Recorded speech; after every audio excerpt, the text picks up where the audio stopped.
Distinguished delegates, ladies and gentlemen, good afternoon again. Now, after our formal inauguration ceremony, I'd like to welcome you to the official 35th session of the Regional Conference for Europe, hosted by Tajikistan. FAO Regional Conferences are held in the year before the biennial FAO Conference since 1949. The first Regional Conference for Europe was held in October in 1949 in Rome, where 11 members participated with 30 delegates.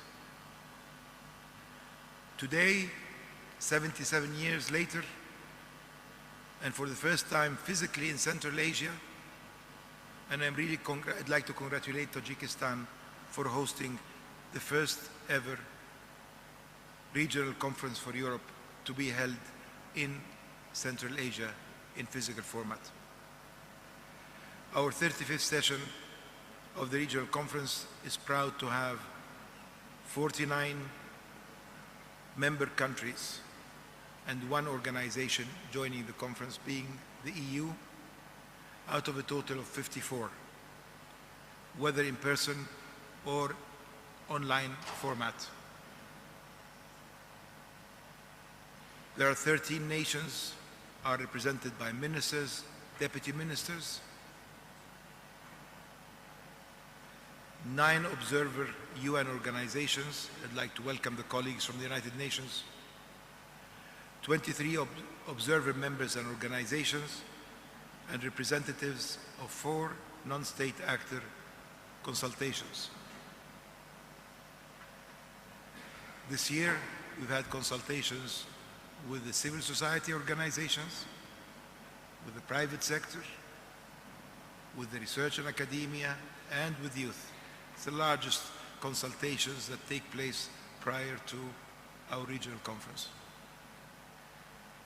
We are totaling more than 166 in-person and 72 virtual delegates. Before proceeding with the first item in the order of the day, please allow me to make a few announcements. At the beginning of our conference, I would like to note that further to consultations with members, and as per the invitation sent by the Director General of FAO, it is proposed that the 35th session of the Regional Conference for Europe be held through the hybrid modality from the 11th to the 15th of May of 2026.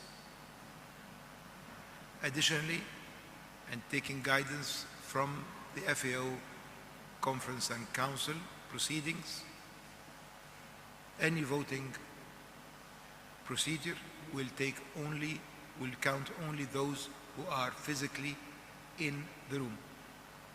Online participants will not be counted for any voting should the matter arise.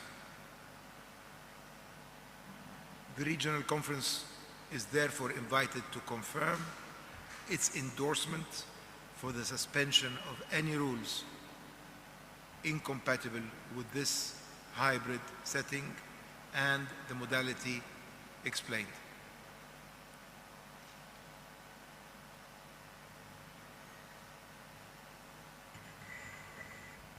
Are there any objections to that?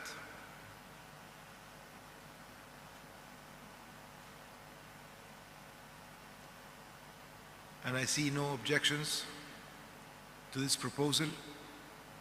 Then this arrangement will be followed. One matter, please. Should any member wish to take the floor, they're welcome to raise their name tag, and they will be given the floor as appropriate.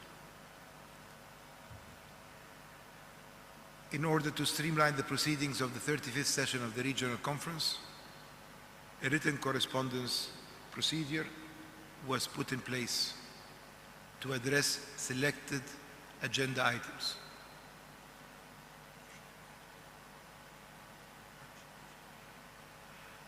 Okay, I see the Russian Federation. Please, you have the microphone.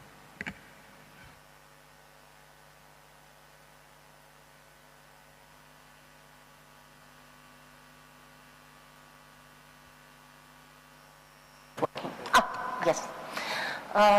Добрый день. Good afternoon, colleagues. I'd like to make a brief statement. This is in connection with the previous statement. The Russian Federation does not object to approving the approved modality for this session, including in the part relating to voting. However, we'd like to state our position. We think that any delegation, regardless of whether it participates physically or online, cannot be deprived of its right to vote. The right to vote is an inalienable right of each organization, each country that is a member of FAO. And the organization's charter, as well as the general rules of procedure, clearly state this.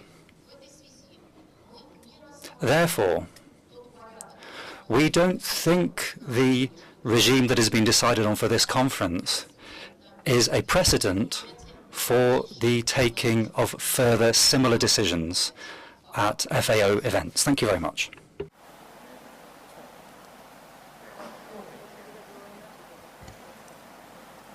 Thank you, Russian Federation. Would any other member nation would like to take the floor?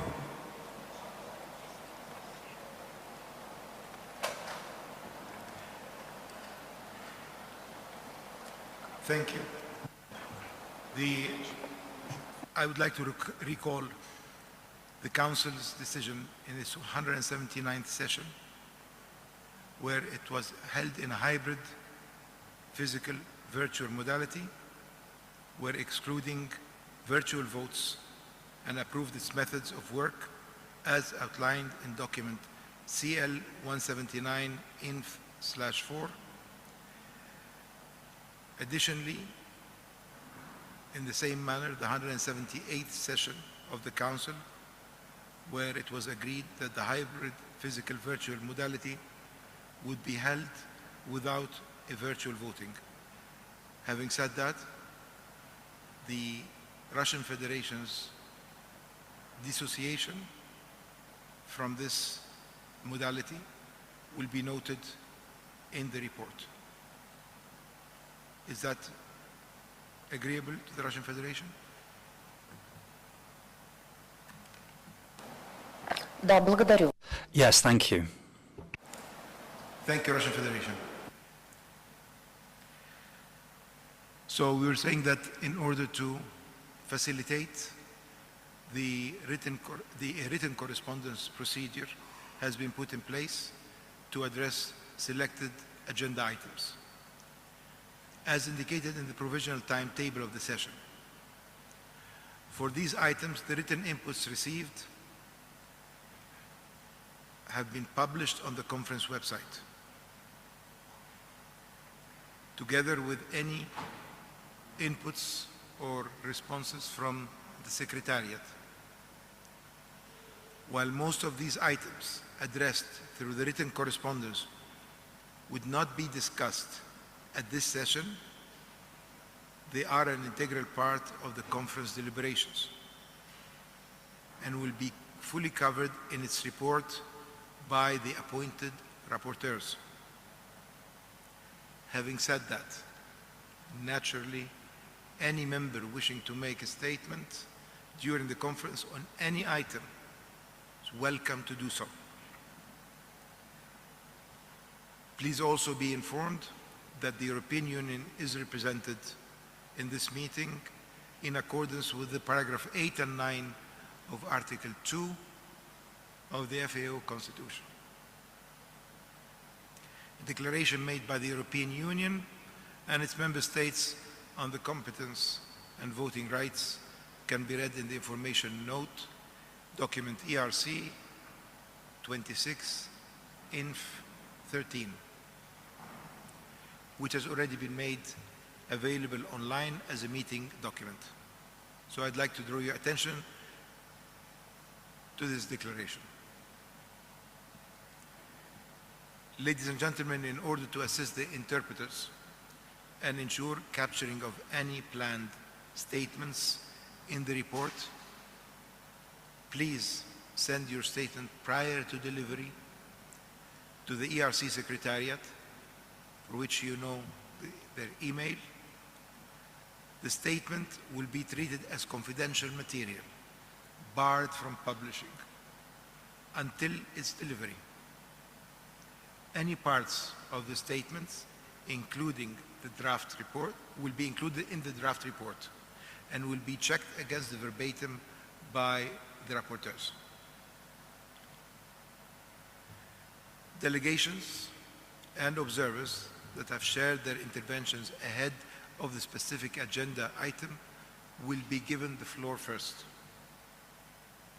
followed by any other participant raising their hand, physically or virtually, during the session, obviously time permitting, and for which we request that interventions that are made pertain as much as possible to the item being discussed, and to be limited as much as possible to 3 to 5 minutes maximum. As an indication of the importance we give to the participation of non-state actors in the work of FAO and its regional conferences, it is proposed that the observer organizations and the selected spokespersons of the civil society organization consultations, as well as the academia, youth, and private sector, be allowed to take part in the debate under the relevant agenda items, without having to wait until all members have spoken. In case there are no objections to this proposal,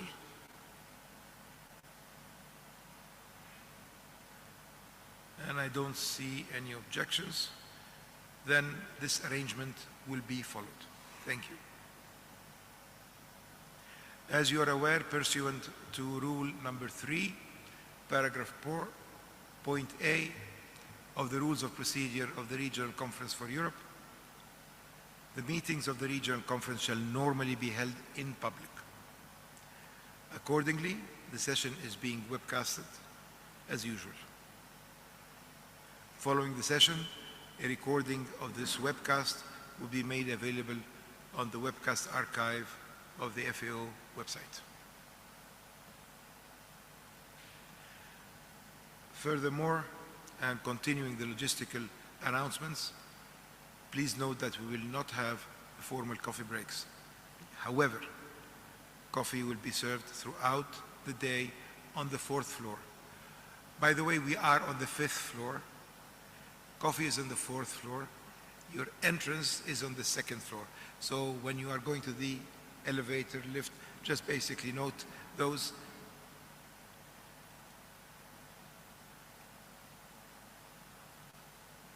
Lunch will be organized in the Somon Hotel, which is next to the complex we are in. Feel free to avail yourselves of the help of our volunteers who are here to guide you to the location of around the premises. Last but not least, our gracious host government invites all participants for a reception dinner this evening, Monday, today, this evening, starting from 19 hours in the Navruz Palace, another beautiful palace in Dushanbe, Transfer will be provided accordingly between the Somon Palace and the hotels where you are residing and the Navruz Palace before and after the dinner. However, and weather permitting, those of us who are staying at the Hyatt, I would recommend them to walk to there. It's less than 5 minutes walk as they're next to each other. Now that I conclude my logistical announcements for today, and in line with the rules of procedure, the Regional Conference shall elect at the beginning of the session a chairperson, a first vice chairperson, a second vice chairperson, and shall appoint rapporteurs from among the representatives of its members. The elected delegates would collectively act as a bureau during the sessions and shall remain in function until the election of new ones in the next session of the Regional Conference for Europe. So let me start now with the election of the chairperson. It is customary at all past regional conferences that a representative of the host country is elected as the conference chairperson. Following this practice, it is proposed that the Minister of Agriculture of Tajikistan, His Excellency Janab Ali Qurban Hakimuzada, is elected as chairperson of this 35th session of the Regional Conference for Europe. Would there be any objections to this proposal?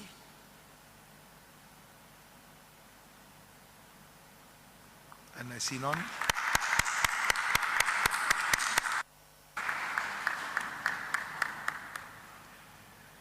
We can consider that the 35th session of the FAO Regional Conference for Europe unanimously elects His Excellency Hakim Zoda as chairperson.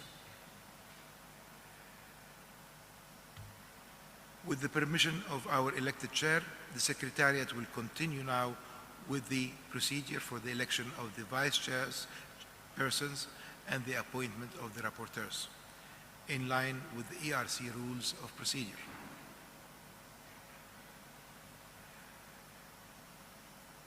I have been informed that we have 2 proposals for vice chairpersons as follows.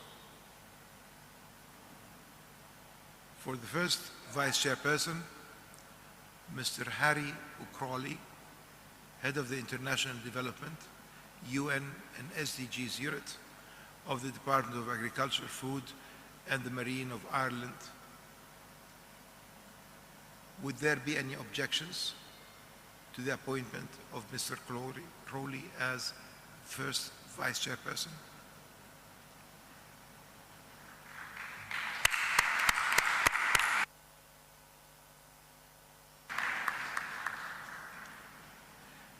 The Russian Federation?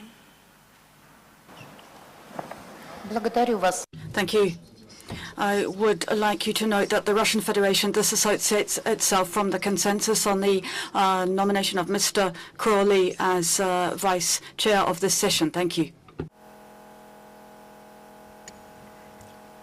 Thank you, Russian Federation. The dissociation has been noted and will be reflected in the report. For the position of second vice chairperson for the Regional Conference, Mr. Albrim Hoxha, Deputy Minister for Agriculture, Forestry and Water Economy of North Macedonia. Do I see any objections?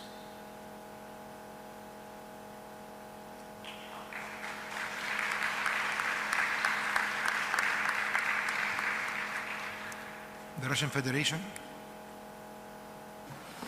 Благодарю. Thank you very much.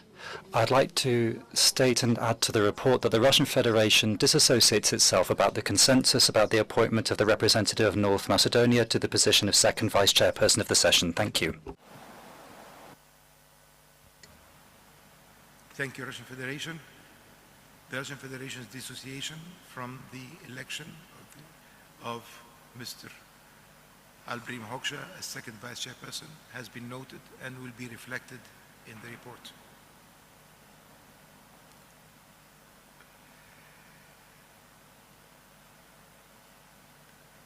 We will now proceed with the appointment of the rapporteurs for our conference. I have been informed that Mr. Fernando Miranda Sotillos from Spain and His Excellency Andreas von Brandt from Germany have been nominated for rapporteurs.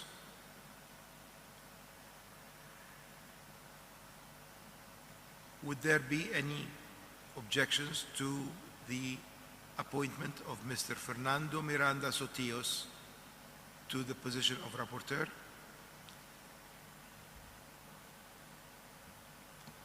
Russian Federation? Благодарю.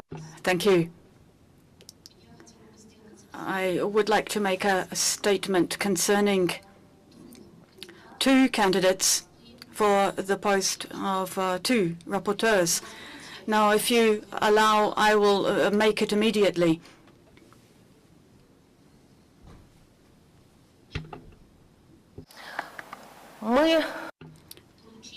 We have received information on the nomination of the representative of Spain and the representative of Germany to the post of rapporteur.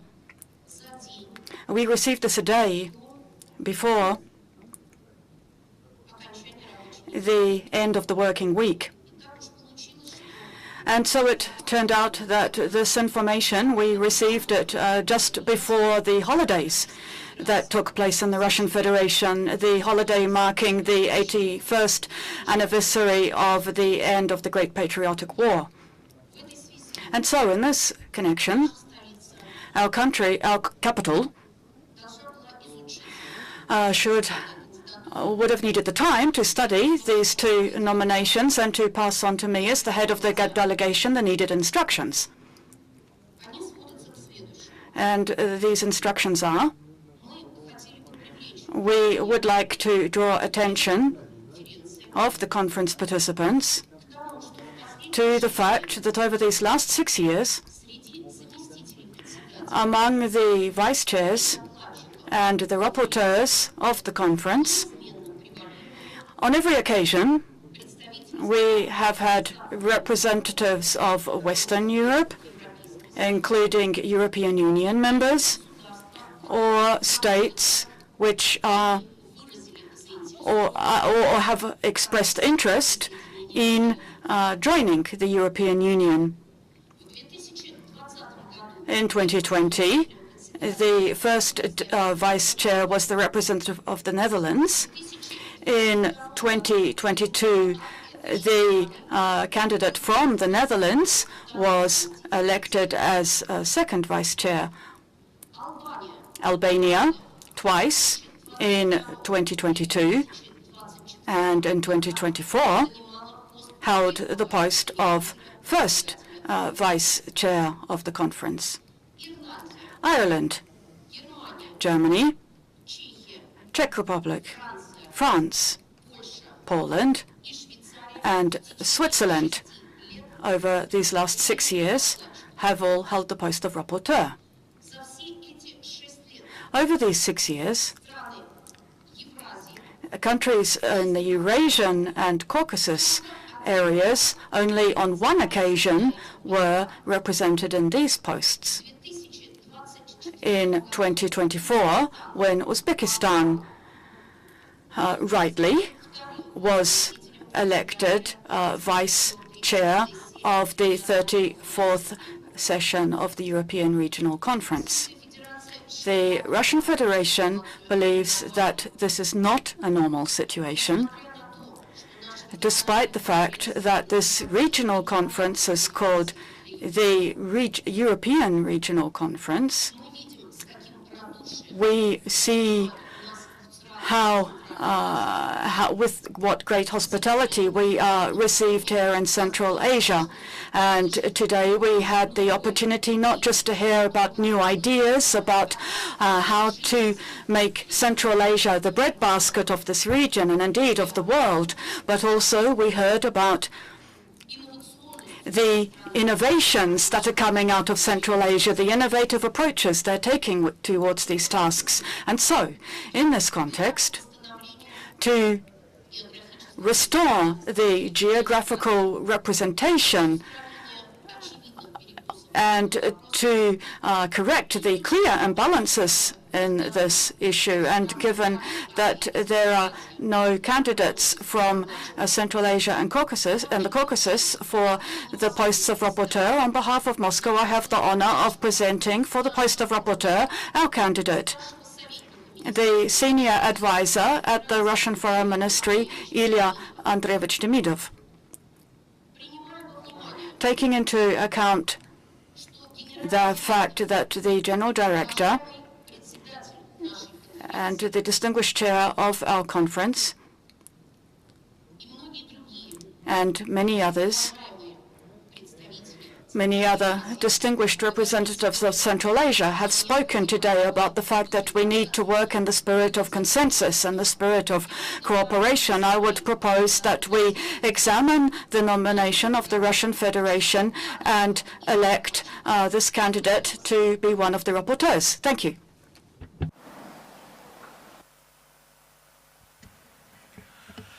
Thank you, Russian Federation. As customary, or as has been before, nominations were received up until the session starts or begins. So we have now 3 nominations, 1 from Spain, 1 from Germany, and 1 from the Russian Federation. If the conference allows me, while it has been customary over the last conference sessions for 2 rapporteurs to be appointed, in the last ERC session, and for the sake of inclusivity and in absence of an explicit negation in the rules of procedure, the conference had elected 3 rapporteurs for its 34th session. To this end, would the conference agree to the appointment of all 3 nominees to its current session?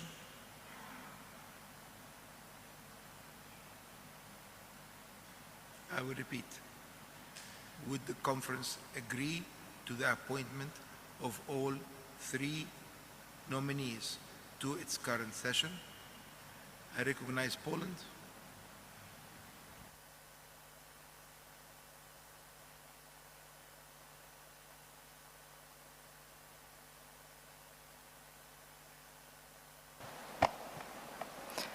Thank you.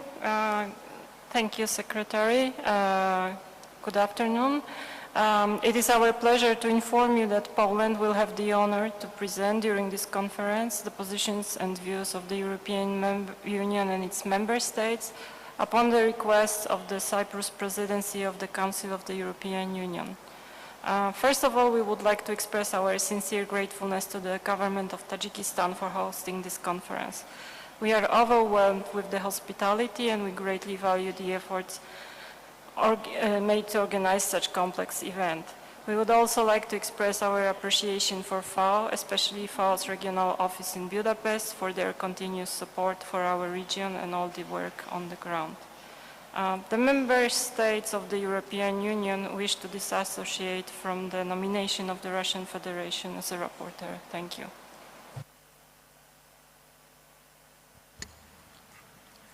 Thank you, Poland.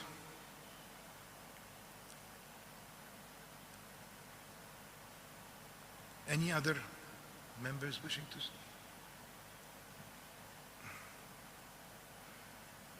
The United Kingdom?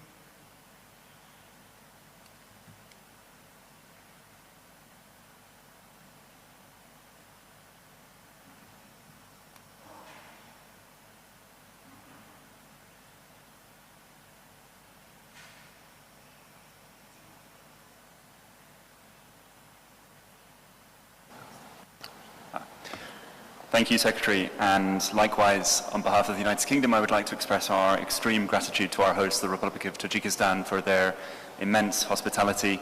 Thank you also to the Regional Office for Europe for all of your hard work to prepare for this conference. Secretary, we regret the attempt to try to sow division from the very start of this conference. This is about uniting for sustainability, not dividing. I think on that front we would like to correct the narrative that was presented to us by Russia. For example, the United Kingdom was a rapporteur in 2022, but has not expressed a desire to join the European Union. In fact, we expressed our desire as a country to leave the European Union.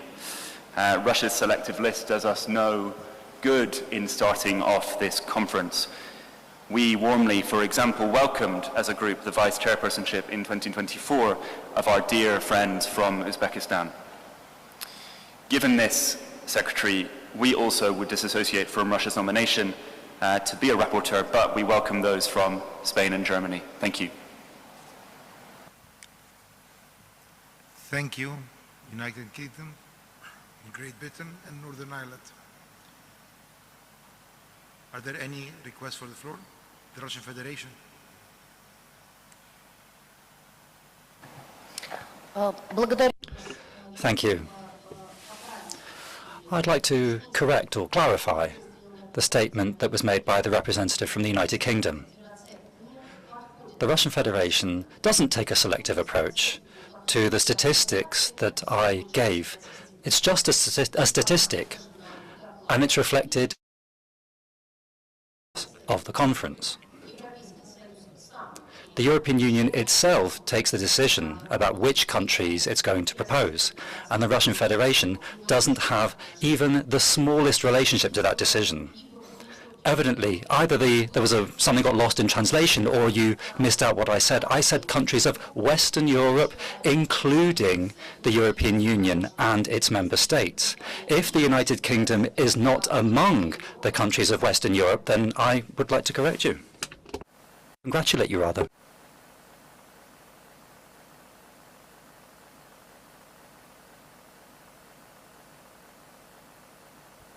Thank you, Russian Federation. I recognize Ukraine. Thank you very much. Also want to say some words of our appreciation to the government of Tajikistan, and want to say that Ukraine supports the position of Poland and United Kingdom and dissociates itself from the statement of Russian Federation. Thank you. Thank you, Ukraine.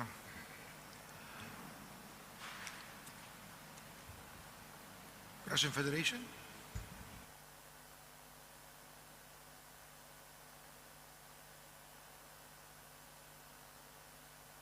Any other requests for the floor?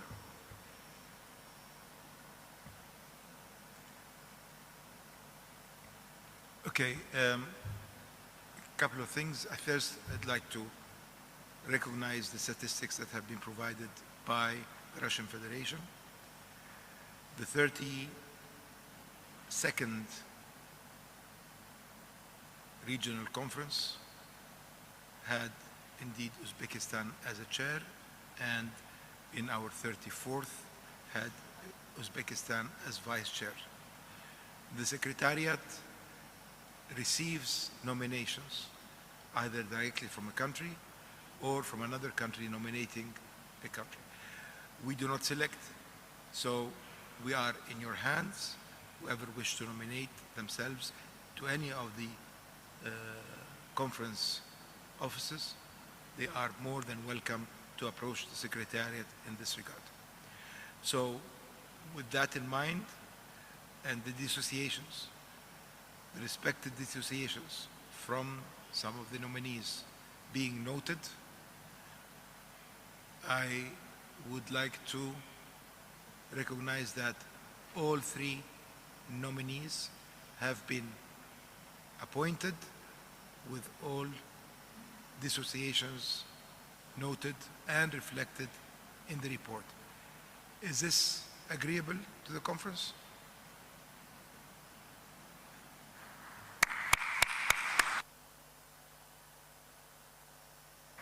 Thank you very much. I think with that spirit, a spirit of uniting and looking forward to our future challenges and our unified challenge of climate change, let's embark on a fruitful regional conference. I would like at this stage to invite His Excellency, Minister of Agriculture of Tajikistan, as the chair of the Regional Conference for Europe, to take his seat. Mr. Chairperson.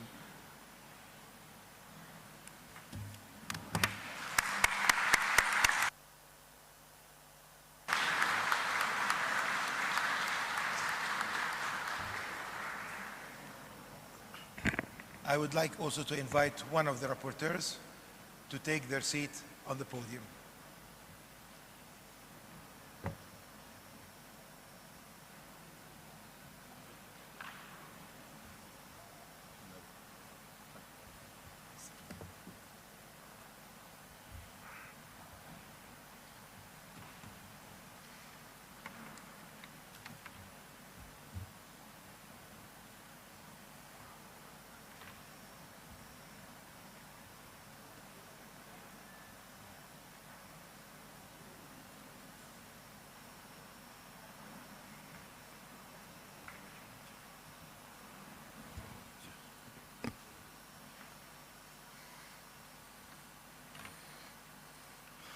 Благодарю вас. Thank you. Thank you, Mr. Secretary.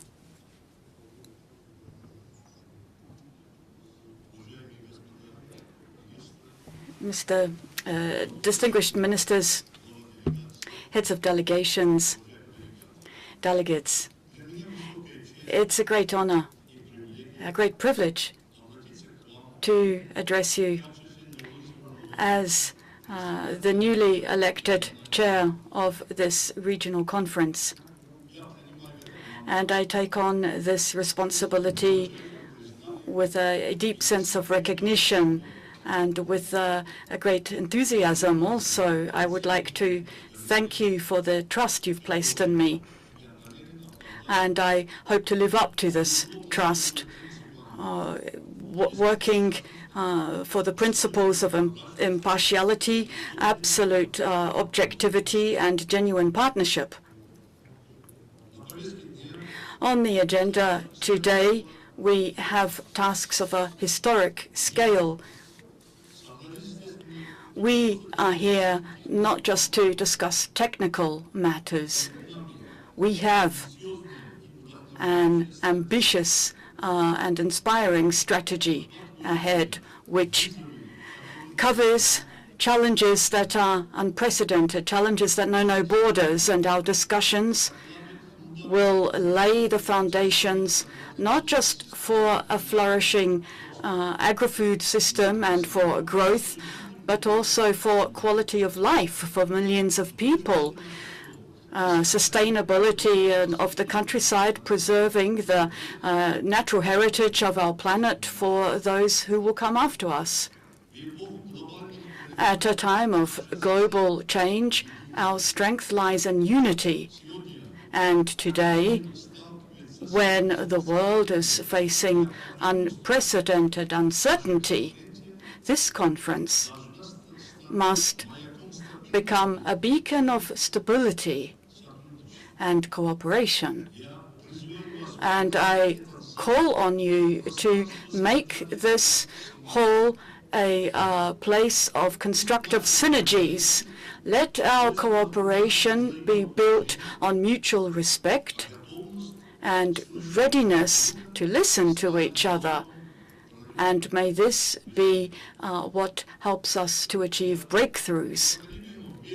I firmly believe in our common success, and I believe that through solidarity and political will and a common sense of responsibility, we can achieve results which will become a yardstick for the entire region.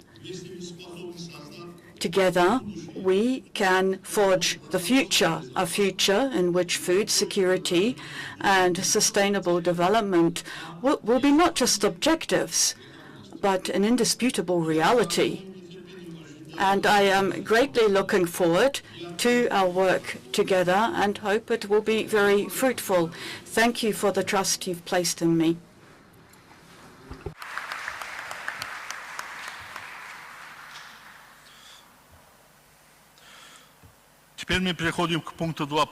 Now we turn to item 2 on the agenda, which is the approval of the provisional agenda and the timetable. Now, the provisional agenda was distributed. Are there any objections on the provisional agenda? I see no objections, and the agenda is therefore adopted. The United Kingdom. Thank you, Chairperson. Excellencies, Honourable Minister of Agriculture of the Republic of Tajikistan, congratulations on your appointment as our Chair. Distinguished Ministers, delegates, all those present, all protocol observed. As has been said, we truly hope that this regional conference for Europe and Central Asia will have a lasting and transformative impact on food systems and agriculture across our two regions. So thank you to Tajikistan for generously hosting us here. As has been said, the challenges are many, but by coming together and working together, we can overcome them. Chair, we would move to adopt the agenda, but omitting item 17. To be very clear, this would mean adopting the agenda, but deleting item 17 from that agenda. And this is in line with Rule 4 of the Rules of Procedure of the ERC. Thank you.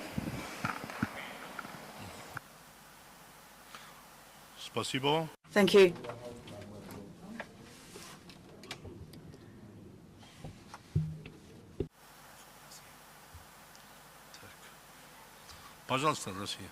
Russian Federation.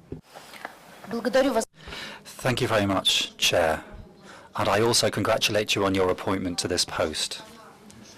Your country and you personally have given a very warm welcome to all delegations without exception. And the introduction that you just gave is the best compass for all of us. The best compass if we want to come to a foundation of the conference to an outcome that is on the basis of consensus, and we will endeavour to do that. On the agenda, I have one question. We would like to introduce a sub-item under NEL business, under item 27. This is the question on strengthening discipline and accountability of members from Europe and Central Asia when they make official proposals on stating international years and days. That's our first proposal. We have a second proposal. And I'll have to put it at once, impromptu, having heard my colleague from the United Kingdom. Our delegation was ready to discuss both item 14 and item 17. That's because we think that considering one point without the other would be an attempt to just give a one-sided view of the situation in the region. If the delegation of the United Kingdom officially is questioning the introduction of this point on the agenda, item 17, then in that case, we would do the same thing and to propose the deletion of item 14 from the agenda. Thank you very much. Thank you, Russian Federation. Are there any other requests for the floor?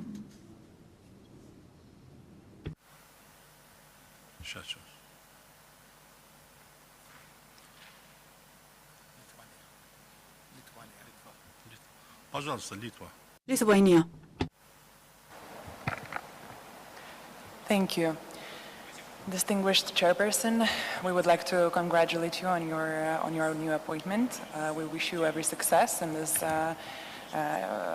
what we now see about to be a challenging discussion if we continue like this.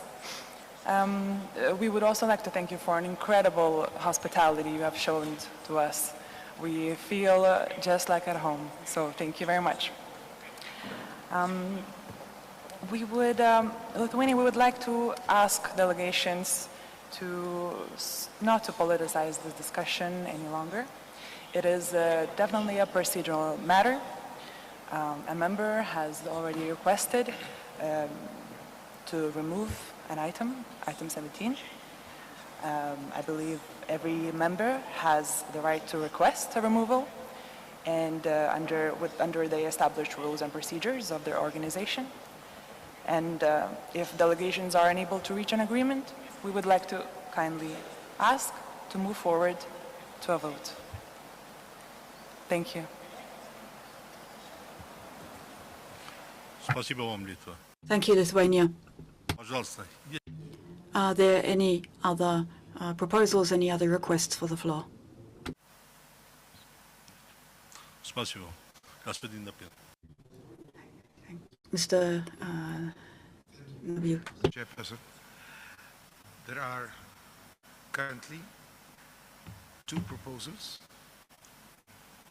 The first proposal came from the United Kingdom to adopt the agenda without agenda item 17, I'm sorry, apologies. So the first proposal is to adopt the agenda without agenda item 17. With your permission, Mr. Chairperson, could see if there is consensus among the participants to this proposal of adopting the agenda bar agenda item 17.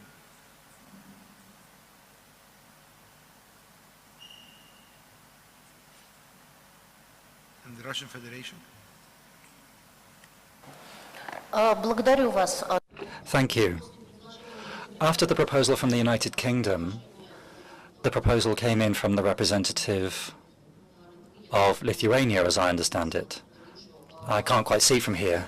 There was a request to put things to a vote. As soon as such a request for putting things to a vote comes, then according to the rules of procedure, we have to move to a vote.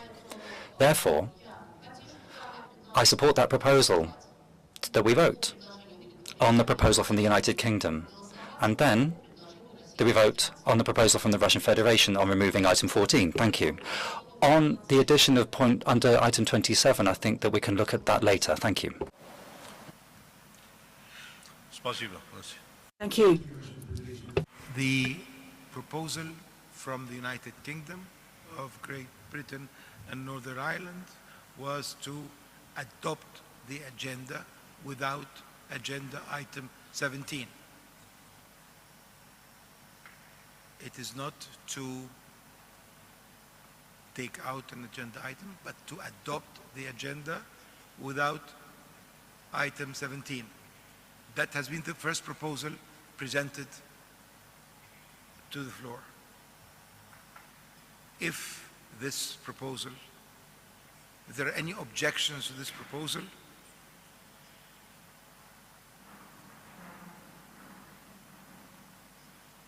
are there any objections to this proposal? The Russian Federation? Благодарю. Thank you very much for the clarification. In that case, what are we going to do with the proposal from Lithuania? Are we supposed to just pretend that it wasn't said?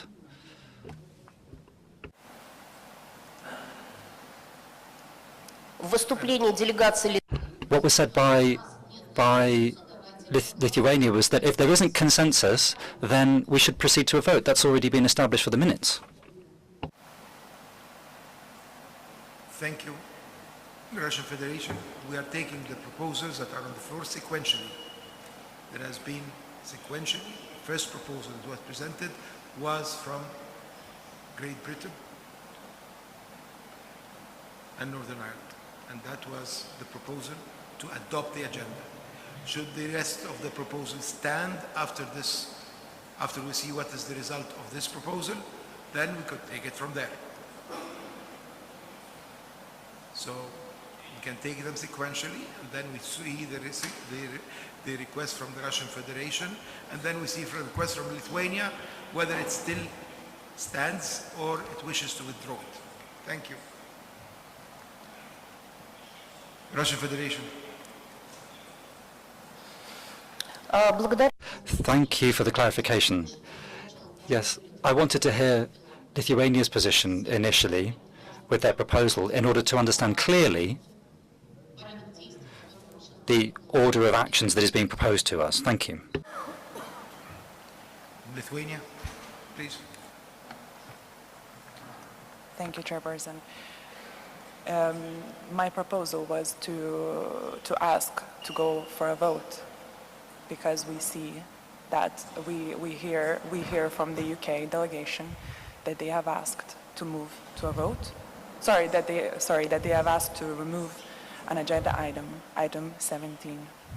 They have asked to remove it, and therefore we see that there is no consensus, because Russian delegation is not in agreement from what I see. So therefore, we are asking to go for a vote. Thank you, Lithuania. The request or the proposal from the United Kingdom was to adopt the agenda without this item, not to remove this item as you have stated. And as we are taking this sequentially, the proposal on the floor, the first proposal on the floor, is to adopt the agenda without agenda item 17. Would you still wish to hold your proposal as well?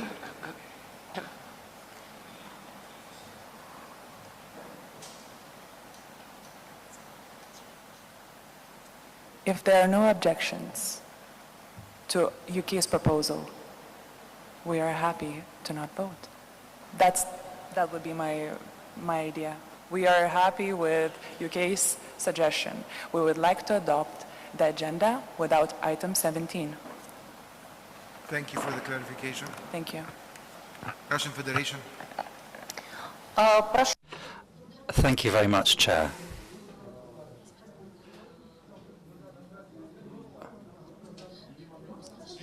I can't say Chair. Yes, Secretary. Thank you very much, Secretary.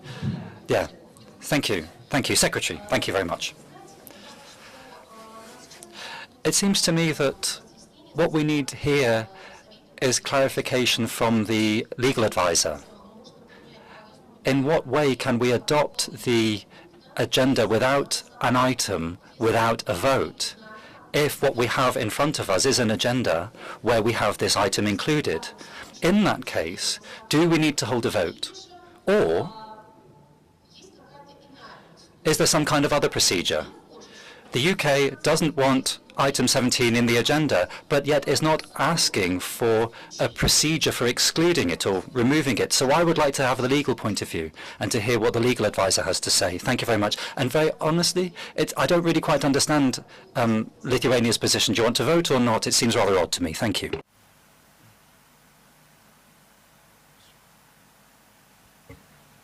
Благодарю от Федерации, Российской Федерации. Пожалуйста.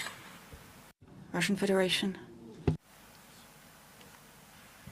Thank you very much. And we have our legal advisor actually online. The proposal, in line with the rules of procedure and basic text that has come, is to adopt the agenda bar one agenda item, namely agenda item 17.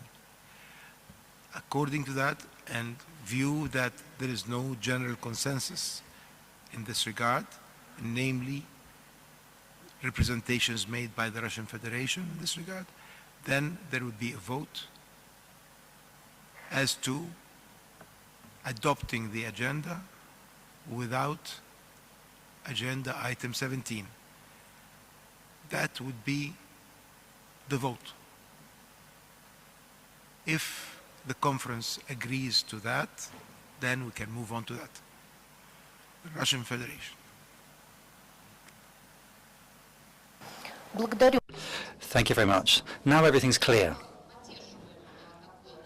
We support that clarification.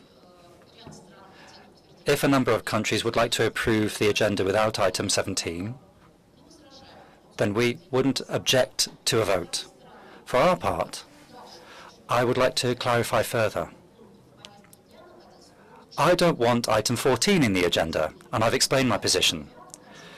Therefore, I would like to hear the opinion of the legal counsel. How, in that case, would we proceed on item 14? Would there be another vote, or one vote, and then after this, would we approve the agenda? Or is there some kind of other legal mechanism? Thank you very much.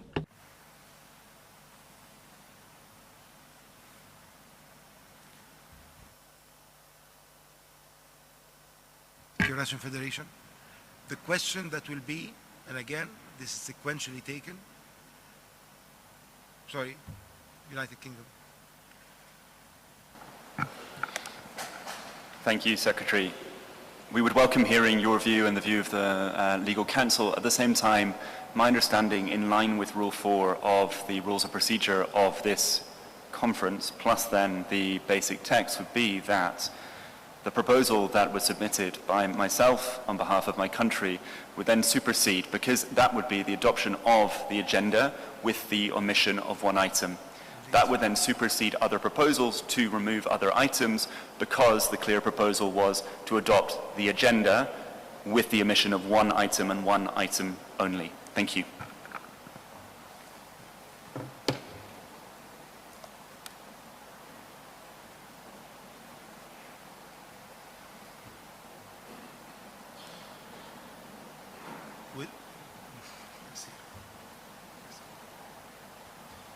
Благодарю вас. Пожалуйста. Thank you.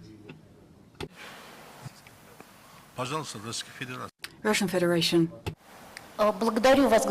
Thank you, Mr. Chairperson, and thank you to the distinguished Secretariat for all of the efforts being, to the Secretary for all of the efforts being made. But without the conclusion of the legal counsel, we're not going to be able to continue. The United Kingdom sees the rules of procedure in one way. I interpret them in a completely different way, because the rules of procedure are a mechanism which allow us to take into account the interests of all. And the agenda is also a document which should reflect, ideally, the interests of all. And if we can't achieve what's ideal, then at least we should reflect that the majority will vote, and will vote for its approval. So I therefore cannot agree that we can approve the agenda only taking into account the view of the United Kingdom and not taking into account the Russian Federation's view. It's a complex, legally sensitive issue. We could be talking about setting a precedent here. And so I do believe that the legal counsel will have to give us an exhaustive answer on explanation on what to do in this situation when one country is making a proposal to approve the agenda without a particular item on the agenda, and another country is making a similar proposal but asking for the omission of another item on the agenda. Thank you.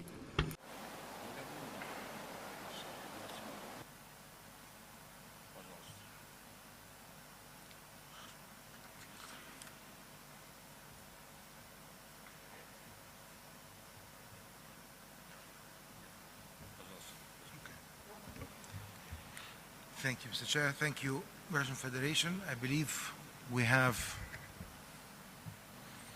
a proposal from the United Kingdom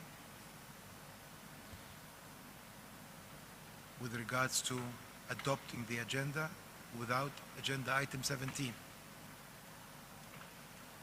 and for which this was the first proposal to be presented, and which, after the Russian Federation's comments, seem not to have a general consensus within the conference, leading us to call for a voting on this proposal. If the conference wishes, we are happy to consult with our legal office, who is online, and confirm our interpretation of the rules of procedure on handling such matters. If that is agreeable to the regional conference, be happy to take a recess of 5 minutes as the legal office is with us online, for us to seek their confirmation or otherwise to this interpretation.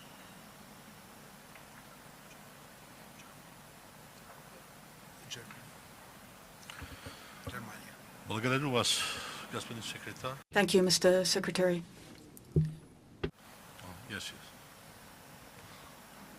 Пожалуйста, Германия. Germany. Thank you, Mr. Chairperson, and good afternoon, colleagues. Since I'm taking the floor for the first time, let me also congratulate the Republic of Tajikistan for this hosting of this conference, and in this very good spirit as it started. Now, on our concern to continue now with procedural aspects, I would therefore wish to stress that to us it is very clear there was a proposal by the UK, and that proposal was first to adopt the agenda without the item 17, and therefore we don't see any further need to discuss or engage in complicated procedural matters. The proposal was on the table. We could adopt the agenda and move on and have a more constructive discussion from now on. Thank you very much.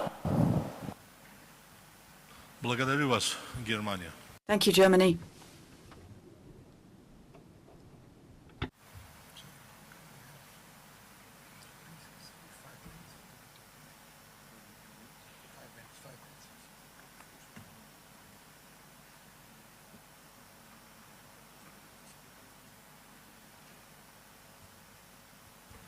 Пожалуйста, нам надо проконсультировать.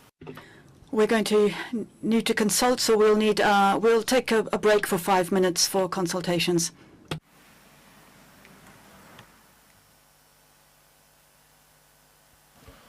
Пожалуйста, уважаемые члены делегации. Delegates, heads of delegations, please take your seats. Thank you.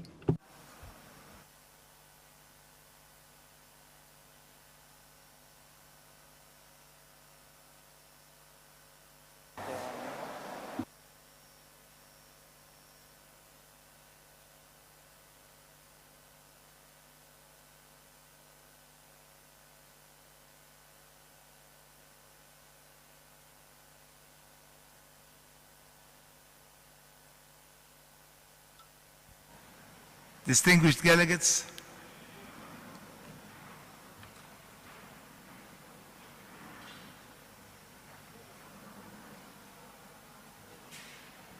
Благодарю вас. Спасибо. Thank you. Слово. Mr. Secretary. thank you, Mr. Chairperson. Distinguished delegates, thank you for your patience. After consulting with our legal office, who are online, it has been confirmed that as a provisional agenda and treating this sequentially, the proposal that came from the floor, the first proposal is to adopt the provisional agenda bar item 17. That is the first proposal, to which I do not see general consensus, and for which we call on voting, after which we can look at the second proposal that came from the floor, namely from the Russian Federation. I recognize Albania.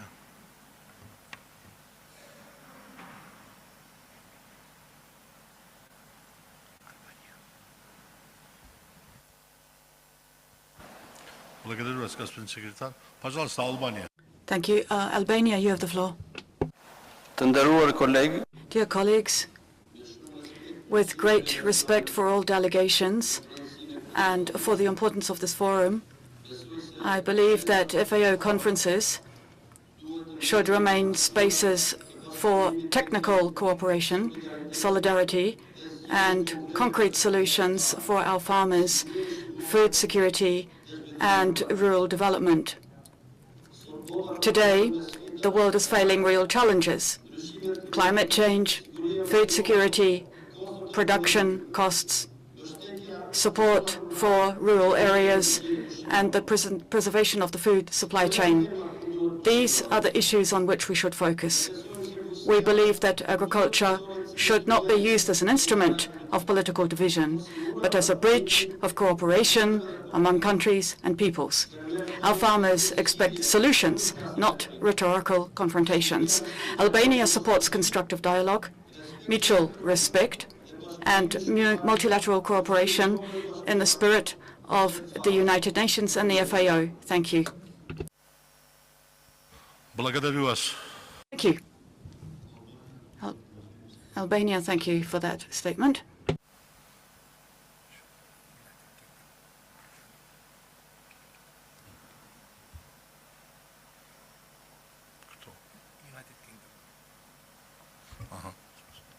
Пожалуйста, Британия.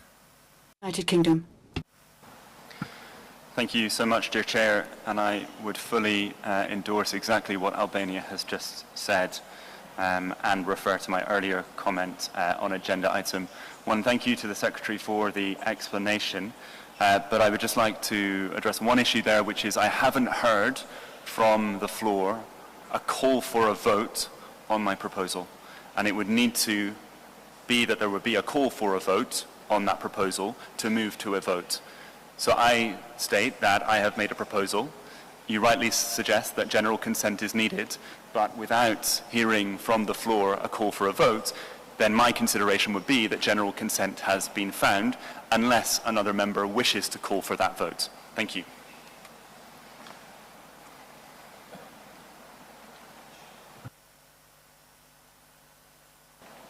Благодарю вас, Великобритания. Thank you, United Kingdom. Пожалуйста, Российская Федерация. The Russian Federation. Благодарю вас, господин председатель. Thank you, Chair. Well, I wholeheartedly support what the distinguished delegate from Albania just said. Let us stop using our valuable time in this way to demonstrate something to each other. The United Kingdom has made a request, had the question about adopting the agenda without item 17. I outlined my position. I didn't ask for a vote. And after this, we heard from the distinguished delegate of Lithuania, who said that this is, and this is in the meeting record, that said that if there is no consensus, then we should vote. So, distinguished representative from the United Kingdom, there was a request for a vote on your proposal. It came from Lithuania, and the Secretariat has clearly explained to us now what we should do. I propose then that we follow what was said to us by the Secretariat and not waste any more time. Having said that, I will say one more thing. For Russia, there are no uncomfortable subjects. We are ready to discuss item 14 and item 17. And if the United Kingdom hadn't put this question, then we would have already adopted the agenda ages ago and we would be discussing the specific items. Once the United Kingdom wasn't in agreement with something, then let us move to a position as the Secretariat just outlined to us. Thank you very much. Thank you, Russian Federation. Mr. Secretary. Thank you very much, Mr. Chairperson.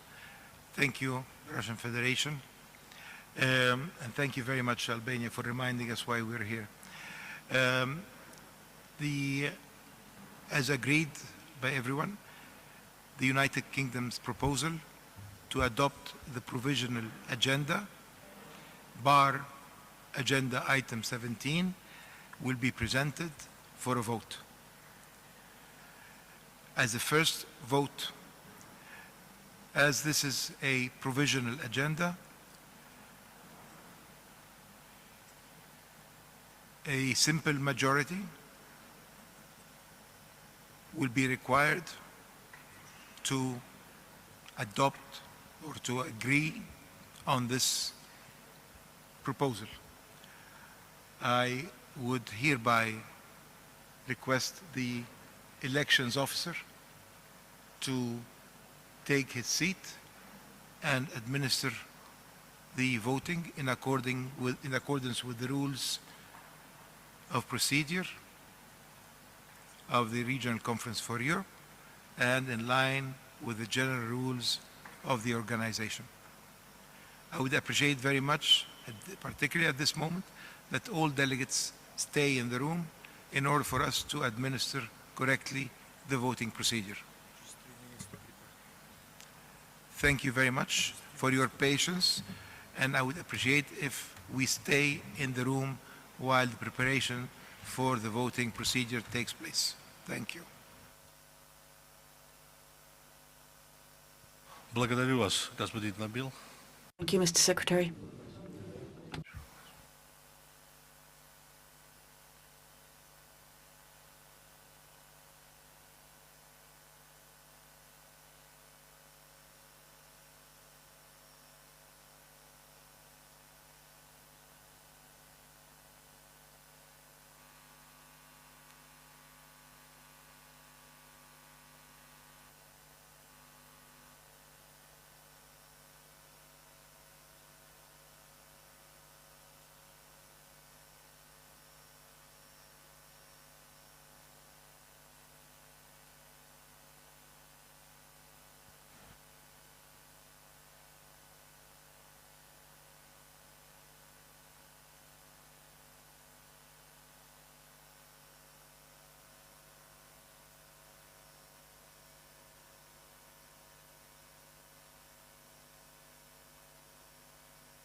Пожалуйста, слово предоставляется сотруднику.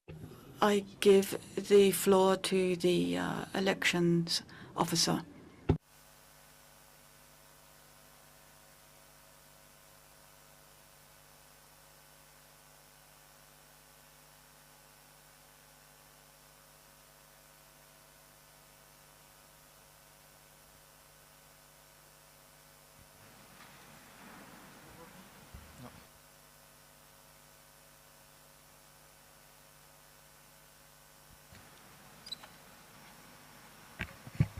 Good afternoon.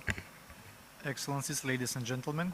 We are now proceeding to a vote on the proposal before the session as stated by the Secretariat by show of hands, which is the default manner of voting under paragraph 6 of General Rule 12. This vote will include all delegations present here in our meeting room. The proposal will be adopted if it reaches a majority of votes cast, with votes cast not including abstentions, as set out in paragraph 3 and 4 of the General Rule 12. I will now, in a minute, I will ask the meeting for their votes on the proposal, but before we proceed to the vote, we must establish that we have a quorum in the room. In accordance with the Rule 2, a majority of members shall constitute a quorum. This means that at least 27 conference members must be present at this time. I invite all delegations present here to raise their flag, hold it for a few seconds so that the Secretariat can count the number of present delegates in the room.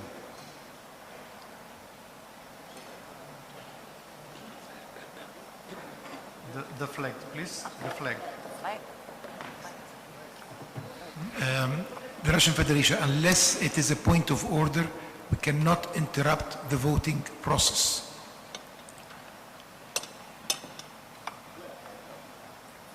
Is it a point of order? No? Okay. It's a point of order. of the chair, please, Russian Federation. Thank you very much. Thank you, Secretary. Yes, a point of order. I'd like to clarify, we're dealing with the first time with a situation where we're voting by raising hands. Now everyone's in the room. Why can't we vote as we did it in the over the last 5 years, using a roll call vote when you name the country and then the country answers into the microphone? Because raising hands in this big, beautiful room is, I think it would be quite difficult. Thank you very much.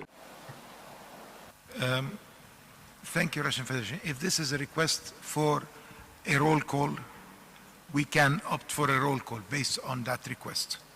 So if no one else, if there are no objections, we can move to a roll call in accordance with the rules as requested by the Russian Federation. You still need the...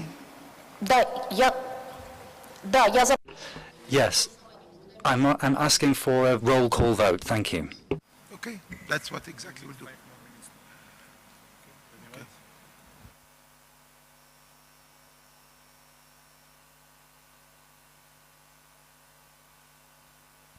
Thank you. We will need a few more minutes to prepare for a roll call vote. Thank you. Пожалуйста, тогда вам дадим. In that case, 3 to 5 minutes then.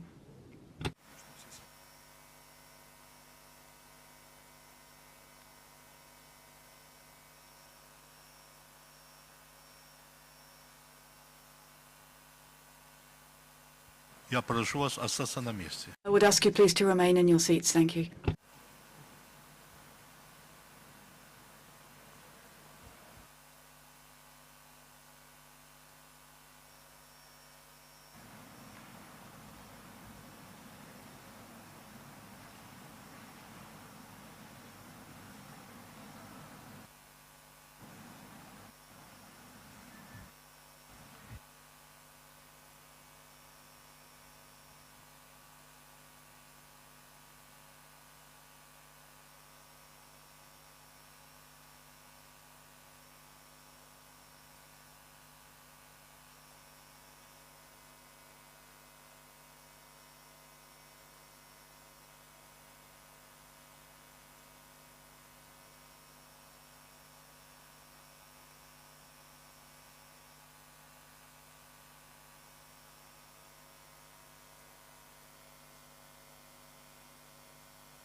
Colleagues, distinguished delegates, we are ready to start.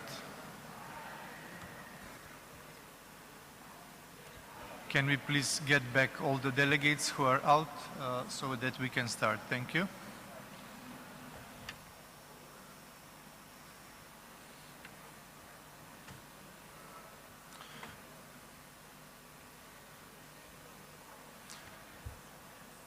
Пожалуйста. Please, heads of delegation, please take your seats. Секретарь, пожалуйста, начинаем работу. And, Mr. Secretary, we can begin. Elections officer, you've got the floor.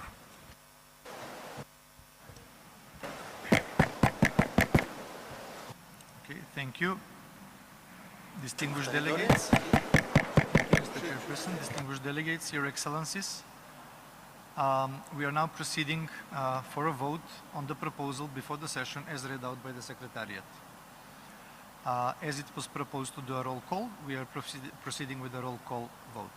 As set out in Rule 5 of the Rules of Procedure of the Conference, decisions of the Conference are taken by majority of the votes cast. Votes cast include votes in favor and votes against, but does not include abstentions. We are in presence of a request by a member to conduct the voting through roll call in accordance with paragraph 7A of General Rule 12 of the General Rules of the Organization, and we will proceed accordingly. The vote of each conference member participating in the vote by roll call will be included in the record of the session. In the roll call vote, the delegations of the conference members will be called out in alphabetical order to give a response yes if delegation is in favor, no if the delegation is against, or abstain if the delegation wishes to abstain in the vote. When it is your turn, please make sure you turn on your microphone and say it clearly. If technical issues arise,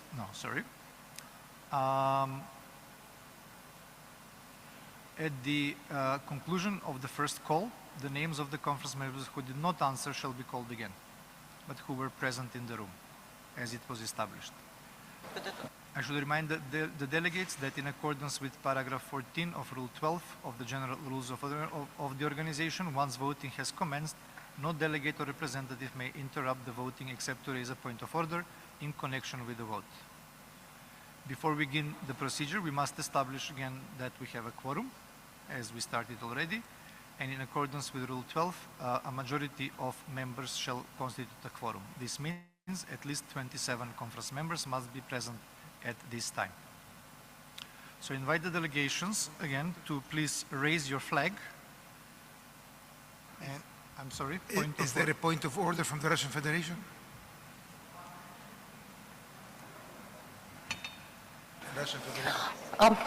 Благодарю. Thank you. I simply would like to ask the Secretary once again to clearly set out the wording in English and for this to be interpreted into Russian, to set out what we are voting for.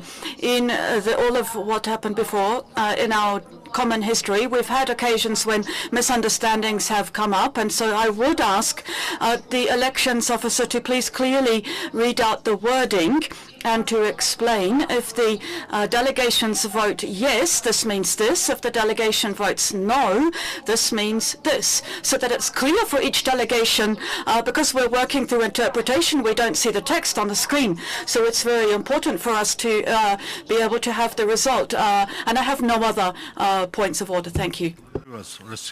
Thank you, Russian Federation.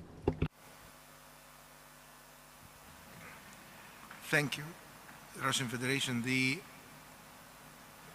proposal that came from the United Kingdom, and for which after that the Russian Federation called for a roll call vote, is to adopt the provisional agenda, bar agenda item 17. That was the proposal. And the question that's going to be posed is, do you agree on adopting the agenda, the provisional agenda, bar item 17? Yes or no? And from here, we take it the elections officer. Thank you. Thank you, Secretary. So yes, let me continue. So the question as it was outlined is, do you agree to adopt the provisional agenda bar agenda item 17? So you can cast your votes as yes for agreeing to this proposal to adopt the agenda without item 17. No, do not agree to this proposal to adopt the agenda without item 17, or you can abstain. Okay. So we are now at the point of establishing the quorum in the room. So can you please raise your flags so that the Secretariat can count the number of countries present? Just give us a few seconds for the colleagues around the room to count.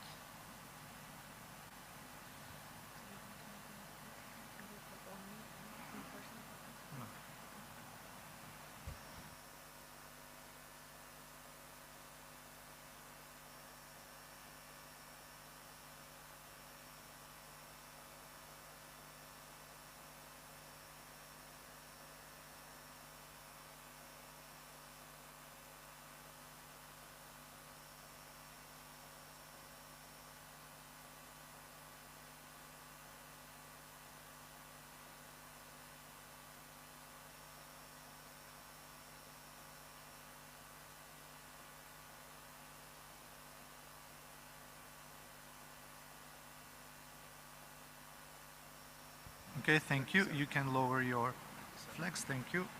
So the colleagues in the room counted 38 delegations.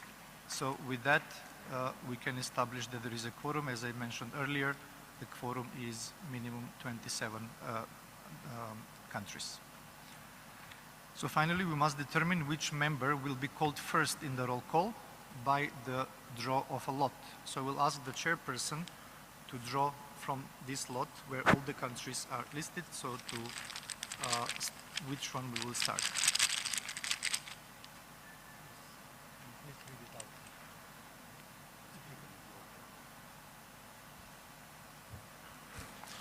Пожалуйста, начинаем с Италии. Italy begins. Italy. So, no, it's Italy. Okay, thank you, Mr. Chairperson. So the first delegation to be called is Italy. With that, we can now proceed with the vote. And when called, please indicate your vote on the proposal with yes, no, or abstention. Yes. Just a second, sorry. Italy. Yes. Italy, yes. Kazakhstan. Kazakhstan. Kyrgyzstan. Kyrgyzstan. Latvia. Yes. Latvia, yes. Lithuania. Yes. Lithuania, yes. Luxembourg. Yes. Luxembourg, yes. Malta. Yes. Malta, yes. Montenegro. Удержаться. Montenegro abstained. Netherlands. Yes. Netherlands, yes. North Macedonia. Yes. North Macedonia, yes. Norway. Yes. Norway, yes. Poland. Yes. Poland, yes. Portugal. Yes. Portugal, yes. Romania. Yes. Romania, yes. Russian Federation. Против. No. Russian Federation, no. Serbia. Abstain. Serbia abstained. Slovakia. Yes. Slovakia, yes. Slovenia. Yes. Slovenia, yes. Spain. Sí. Yes. Spain, yes. Sweden? Yes. Sweden, yes. Switzerland?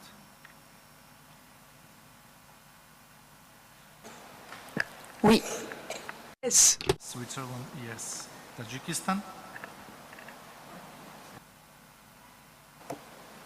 Таджикистан воздерживается. Tajikistan abstains. Tajikistan abstain. Turkey? Turkey? Turkmenistan? Turkmenistan? Ukraine? Yes. Ukraine, yes. United Kingdom of Great Britain and Northern Ireland? Yes. Yes. UK, yes. Uzbekistan? Abstain. Uzbekistan abstain. Albania? Yes. Albania, yes. Armenia? Armenia? Austria? Yes. Austria, yes. Azerbaijan? Azerbaijan? Belarus? Нет. No. No. Belgium?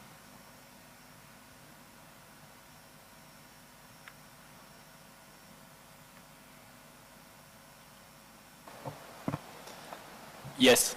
Belgium, yes. Bulgaria? Yes. Bulgaria, yes. Croatia? Yes. Croatia, yes. Cyprus? Yes. Cyprus, yes. Czechia? Czechia? Denmark? Yes. Denmark, yes. Estonia? Yes. Estonia, yes. Finland?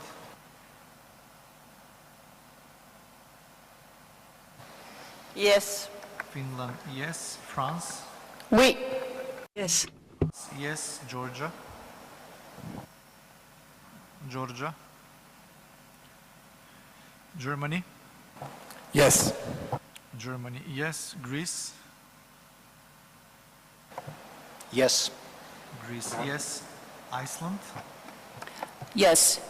Iceland, yes. And Ireland? Yes. Ireland, yes. This concludes the first round, so I will call again the countries that are present but have not answered, to call them again. So again, Kazakhstan,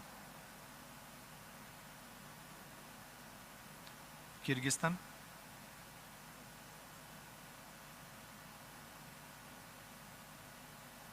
Turkey, Turkmenistan, Armenia, Azerbaijan, Czechia, and Georgia.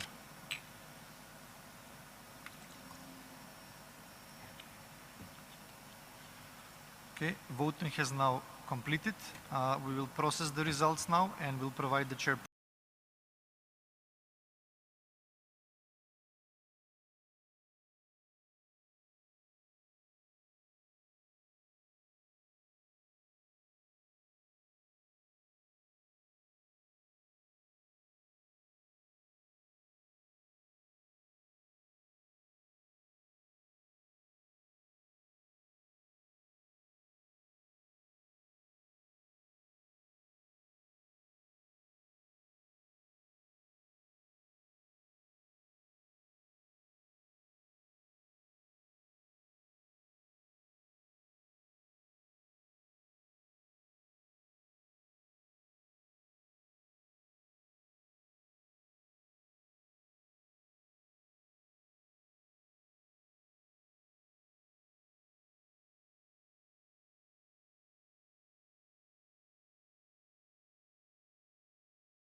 water management, including through the Dushanbe water process, and active support for the United Nations Water Agenda, provides a valuable example of how regional cooperation can advance food security, climate adaptation, sustainable agriculture, and broader sustainable development objectives.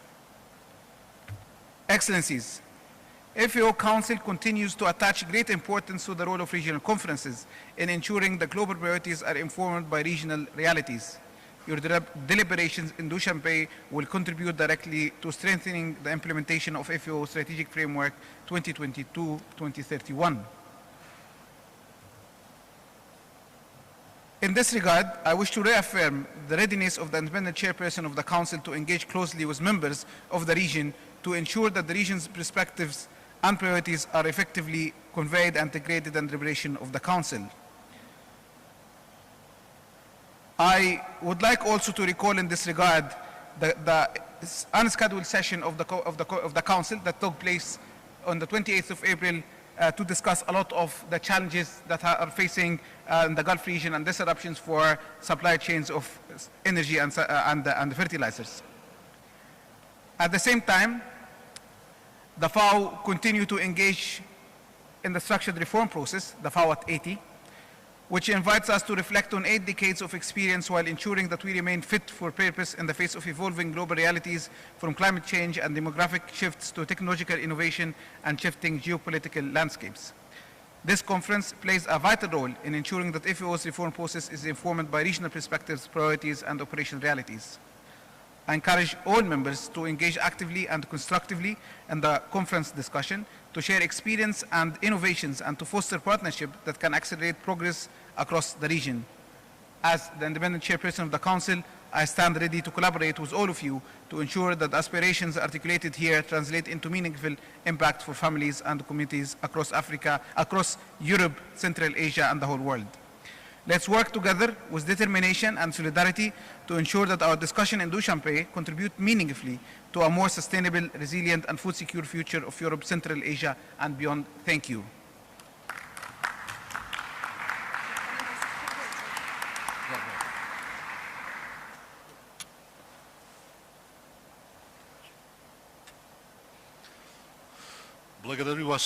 Thank you, Mr. Minarizk. Now, agenda item 5. This is the statement by the chairperson of the 34th session of the European Regional Conference, and it's a pleasure to invite the previous vice chair, His Excellency Abad Faizullayev, ambassador and permanent representative of the Republic of Uzbekistan, to deliver his statement. His Excellency will be joining us online from Rome for this occasion. Your Excellency, you have the floor.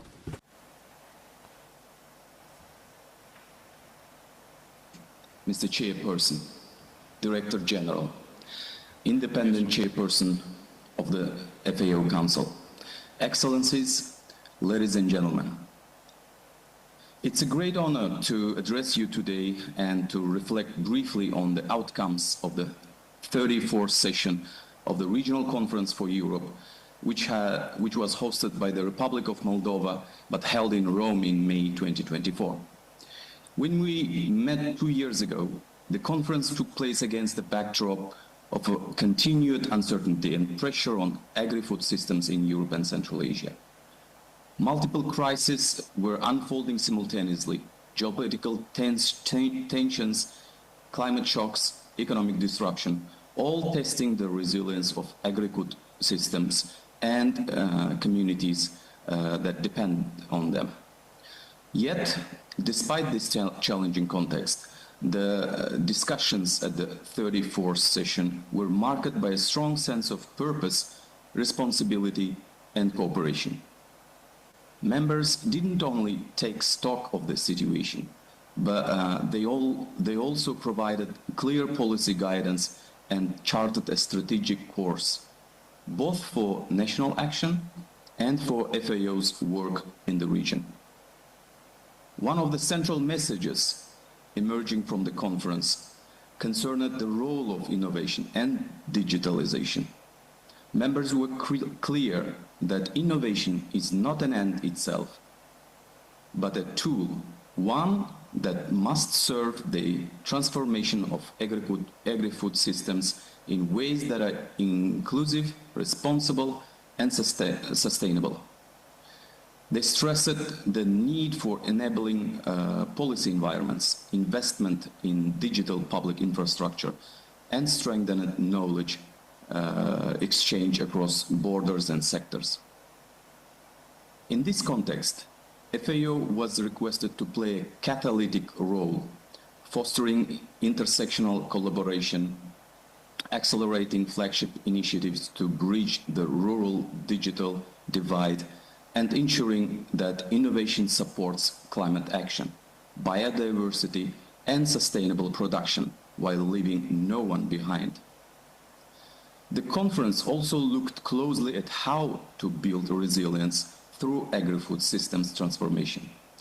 Discussions highlighted the importance of national resilience frameworks aligned with global commitments, stronger disaster loss and damage assessment methodologies, improved access to data, early warning systems, and advisory services, encourage local entrepreneurship, short value chains, and expand opportunities for rural women and other vulnerable groups as a means of diversification and resilience.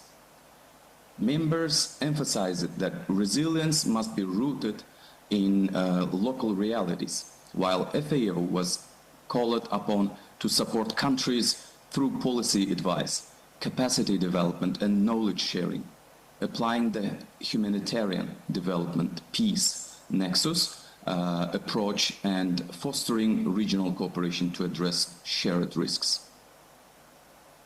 At the 34th session, members also devoted considerable attention to FAO's response to the multiple crises in Europe and Central Asia.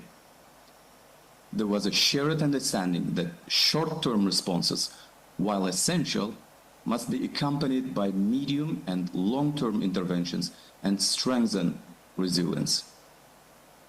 Members called for collective action to reinforce agri-food trade and markets, protect vulnerable populations, and promote access to affordable and healthy diets.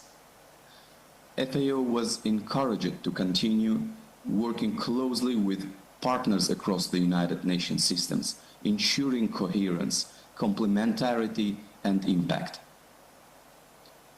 A particularly significant part of the conference addressed the implications of the war in Ukraine on world food security and agriculture.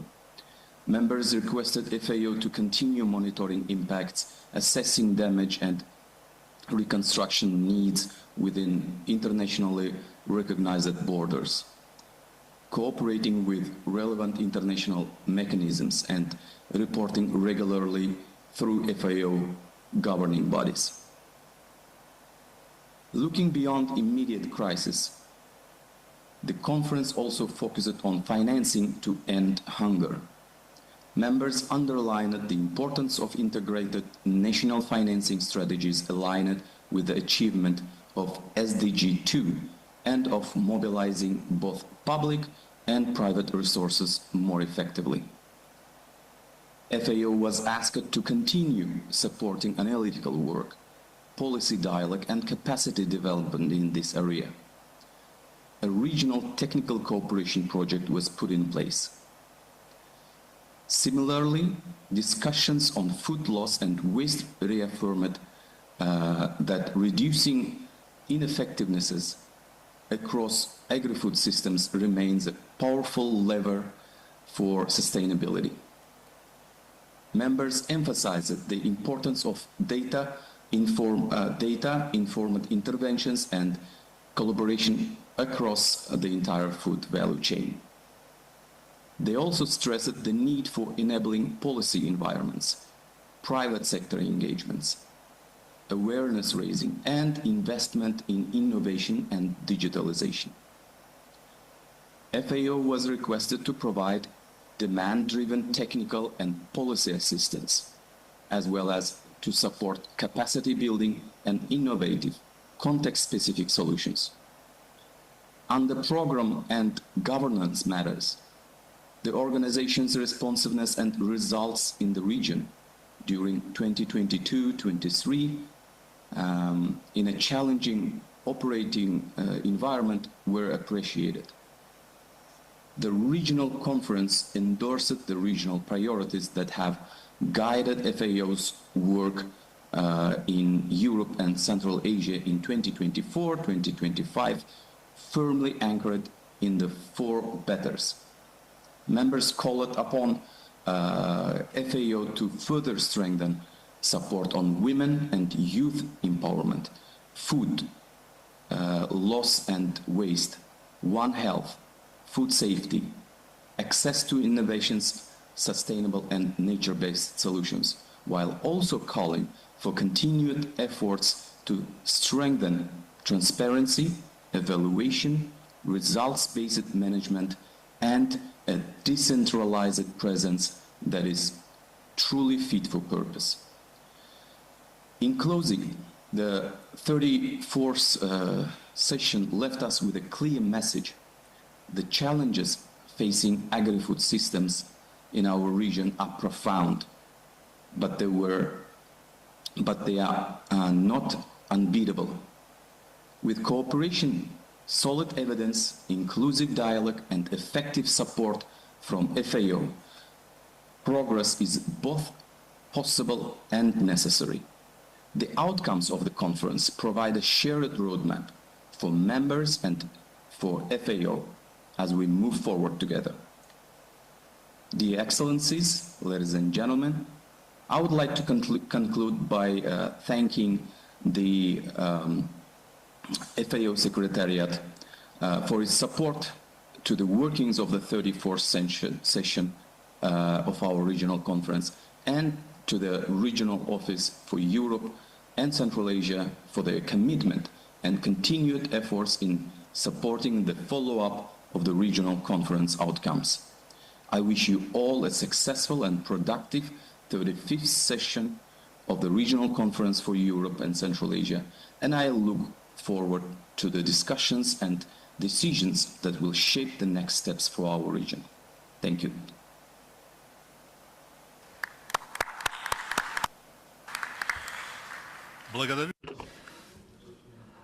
I thank His Excellency Mr. Fazulayev.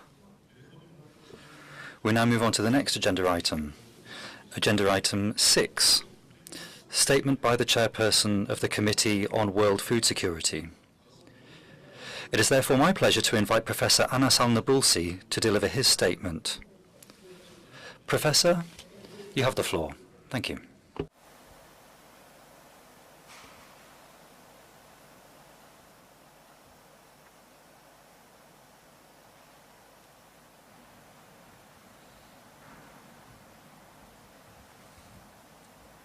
Thank you, Mr. Chair. His Excellency Mr. Korban Hakimzada, the Minister of Agriculture of the Republic of Tajikistan and the Chair of the 35th of European and Central Regional Conference. His Excellency Dr. Shu, FAO Director General. His Excellency Independent Chair of the FAO Council, Mr. Mina Rizek, and His Excellency the FAO Regional Representative for Europe and Central Asia. Honorable Ministers, distinguished delegates, ladies and gentlemen. As a chairperson of the Committee on the World Food Security, it's a great privilege to address the 35th session of the FAO Regional Conference for Europe and Central Asia. I extend my sincere appreciation for the government of the Republic of Tajikistan and for the FAO Food and Agriculture Organization of the United Nations for convening this important regional dialogue and for the opportunity to engage on advancing food security and nutrition across Europe and Central Asia. The Europe and Central Asia region stand at a critical moment. While many countries have made significant progress in reducing hunger and improving nutrition outcomes, substantive challenges remain, with about 24.5 million people in the region facing severe food insecurity in 2023. At the same time, The region faces interconnected challenges related to climate change, biodiversity loss, and land degradation, as well as lingering the effect of economic disruption and geopolitical tensions, including the current situation in the Middle East, affecting energy and maritime trade routes with cascading effects in fertilizer cost, causing food inflation and reducing the ability of agriculture inputs and agriculture yields. All these factors pose a systemic threat to food system and to their capacity to ensure food security and nutrition for all. On the other hand, this region is uniquely positioned to lead global change with strong institutional capacities, innovation ecosystems, and policy frameworks. Europe and Central Asia can play a critical role in driving the transformation toward more sustainable, inclusive, and resilient food systems. Through its scientific and consensus-based the voluntary policy product, CFS support countries in advancing the progressive realization of the right to adequate food. These global frameworks are designed to be adapted to diverse regional contexts, including those of Europe and Central Asia. The CFS is currently working to develop policy recommendations on building resilient food systems. I would like warmly to invite members to actively engage in this process, including through participation directly from your capitals in negotiation in June, so that the policy outcomes reflects priorities and realities discussed at this conference. Initial discussions around the next program of the work of 2028 to 2031 have also started, anchored the evidence-based analysis provided by the high-level panel of experts, topics such as climate crisis, the 3 Rio Convention, geopolitical uncertainty, digital innovation, and One Health, among the others, have been suggested as a potential future for the work of the CFS. Beyond these processes, I would like to encourage members to use these wide range of CFS policy products that respond to different priorities of this regional conference, including transforming food systems to improve nutrition, strengthening urban and peri-urban food systems, reducing inequalities in food security and nutrition, strengthening the collection and use of food security and nutrition data, and promoting youth engagement and employment in agriculture and food system. Moreover, there are numerous examples across the region where CFS policy tools have been informed national strategies, regional cooperation, and development programs. These experiences demonstrate the value of translating global guidance into context-specific solutions. The CFS voluntary guidelines to support the progressive realization of the right to adequate food in the context of national food security, for example, have informed constitutional developments, social protection system, and international cooperation strategies across the region. In the Swiss Confederation, the Canton of Geneva incorporated the right to food into its constitution. The Kingdom of Spain integrated the right to food as cornerstone in the international development cooperation through the Spanish Agency for International Development Cooperation. The Kingdom of Norway included the right to food as a cross-cutting theme into its 2022 strategy for promoting food security in developing policy. Similarly, the principle for responsible investments in agriculture and food systems offer practical guidance to ensure that investments contribute to sustainability, inclusiveness, and resilience. In the Republic of Turkey, FAO conducted an analytical assessment to examine the conditions shaping youth-led responsible investments in agriculture and food systems, and to inform the development of Agri-Accelerator initiative in the country. In addition, the Kingdom of Netherlands is planning to use policy recommendation on strengthening urban and peri-urban food systems in programming and financing urban agriculture-related projects under its food and nutrition security agenda for development cooperation. Looking ahead, in the 54th CFS plenary session to be held in October will provide an important platform for continued dialogue knowledge exchange, and collective action. Intersessional activity will further advance discussion on key issues such as digitalization and data governance, topics that are highly relevant to this region. I would like to extend a warm invitation to those countries that are not yet members of the committee to join the CFS. Your engagement vital to shaping inclusive and effective global food security governance. Distinguished delegates, Europe and Central Asia bring a wealth of experience, innovation, and leadership to global stage. From advancing sustainable agriculture practices to pioneering policy approach for nutrition and environmental stewardship, this region has much to contribute. Let us continue to strengthen the linkage between regional action and global policy processes. Let us ensure that the global commitments translate into tangible improvement for farmers, rural community, women, and youth.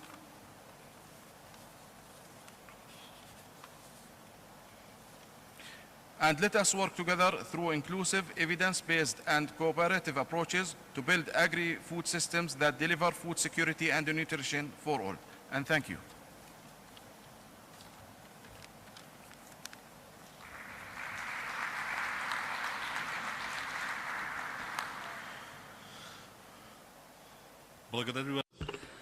I thank Professor Al-Nabulsi. We will now continue the session with Agenda Item 7, Statement by the Spokesperson for the Civil Society Organizations. It is my pleasure to invite Mr. Pierre-Antoine Joseph Maison to give the statement on behalf of the Civil Society consultation. You have the floor, sir.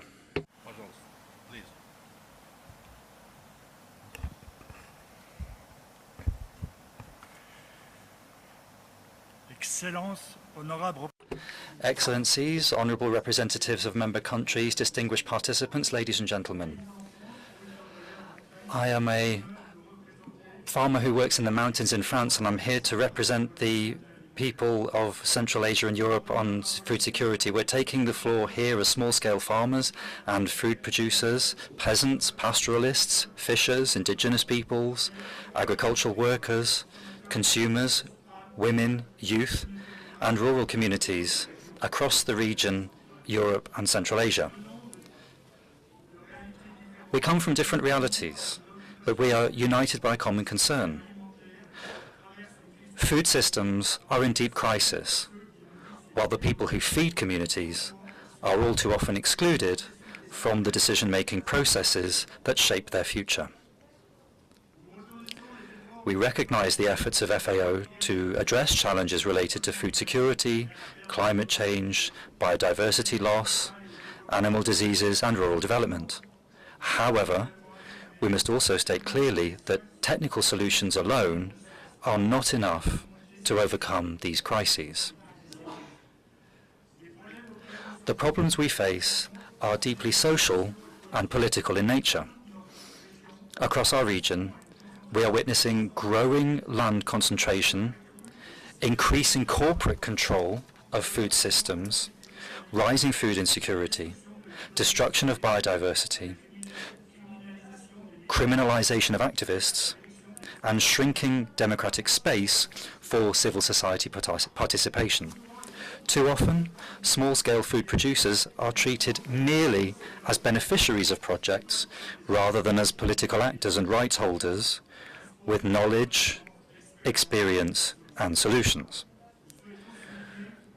We want to stress the importance of meaningful participation of civil society in shaping policies, programs, and priorities, and not simply being invited after decisions have already been made.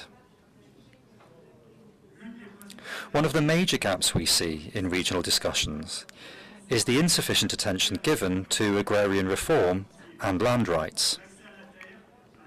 Access to land, water, territories, and seeds is the foundation of sustainable and viable food systems.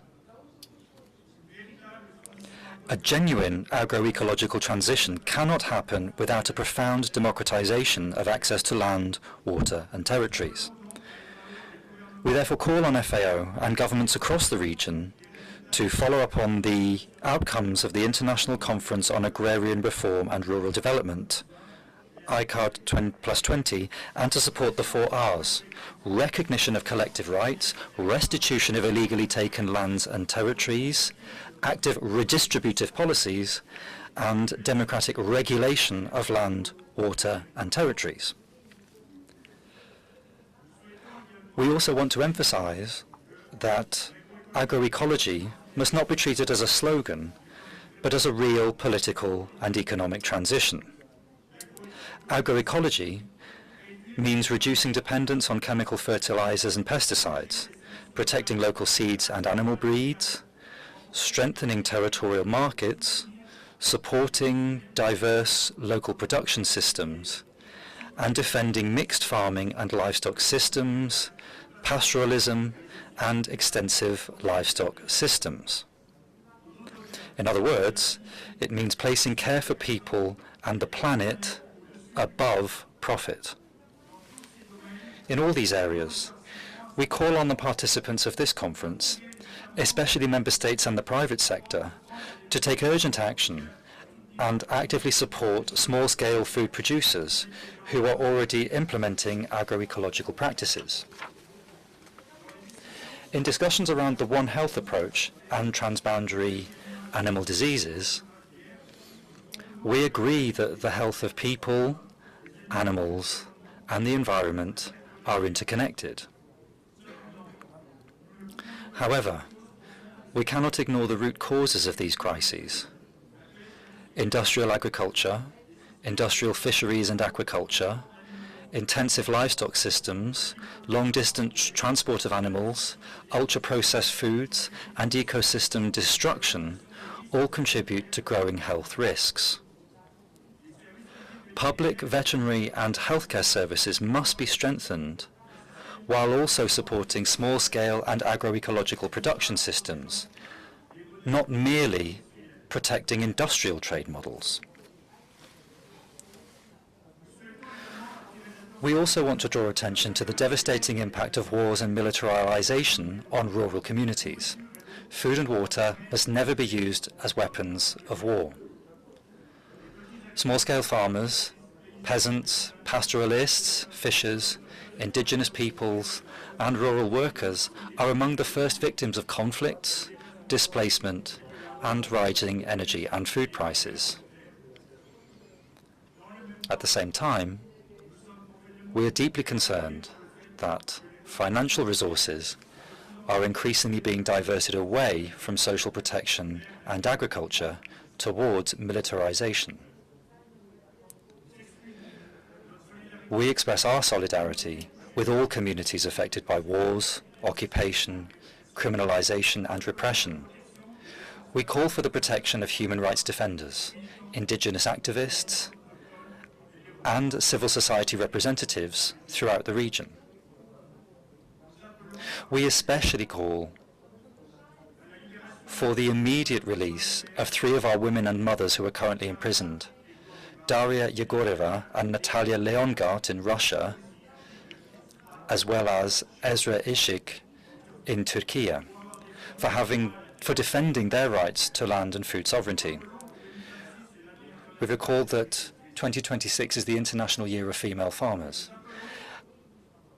We call for full respect of the United Nations Declaration on the Rights of Indigenous Peoples, UNDRIP, the United Nations Declaration on the Rights of Peasants and Other People Working in Rural Areas, UNDROP, and the right to food. Finally, we believe that resilience cannot be reduced merely to data and risk management. Genuine resilience means the ability of communities to build healthy local food systems, to ensure social justice, territorial rights, democratic governance, gender equality, youth participation, strong public services, and policies grounded in human rights. The future of food systems cannot be determined without the participation of small-scale producers who produce most of our food. Thank you.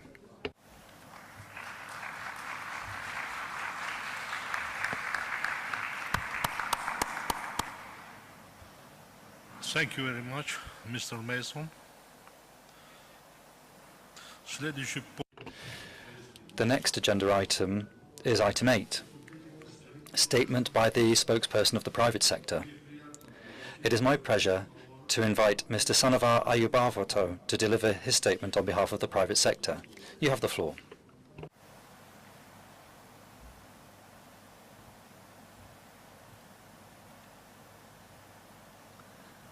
Honorable Chairperson, distinguished delegates, esteemed guests, it is a great honor for me to take the floor on this opening day and to welcome you all to my homeland, Tajikistan. I am deeply grateful to the private sector consultation for entrusting me with the duty of delivering this opening statement as their spokesperson.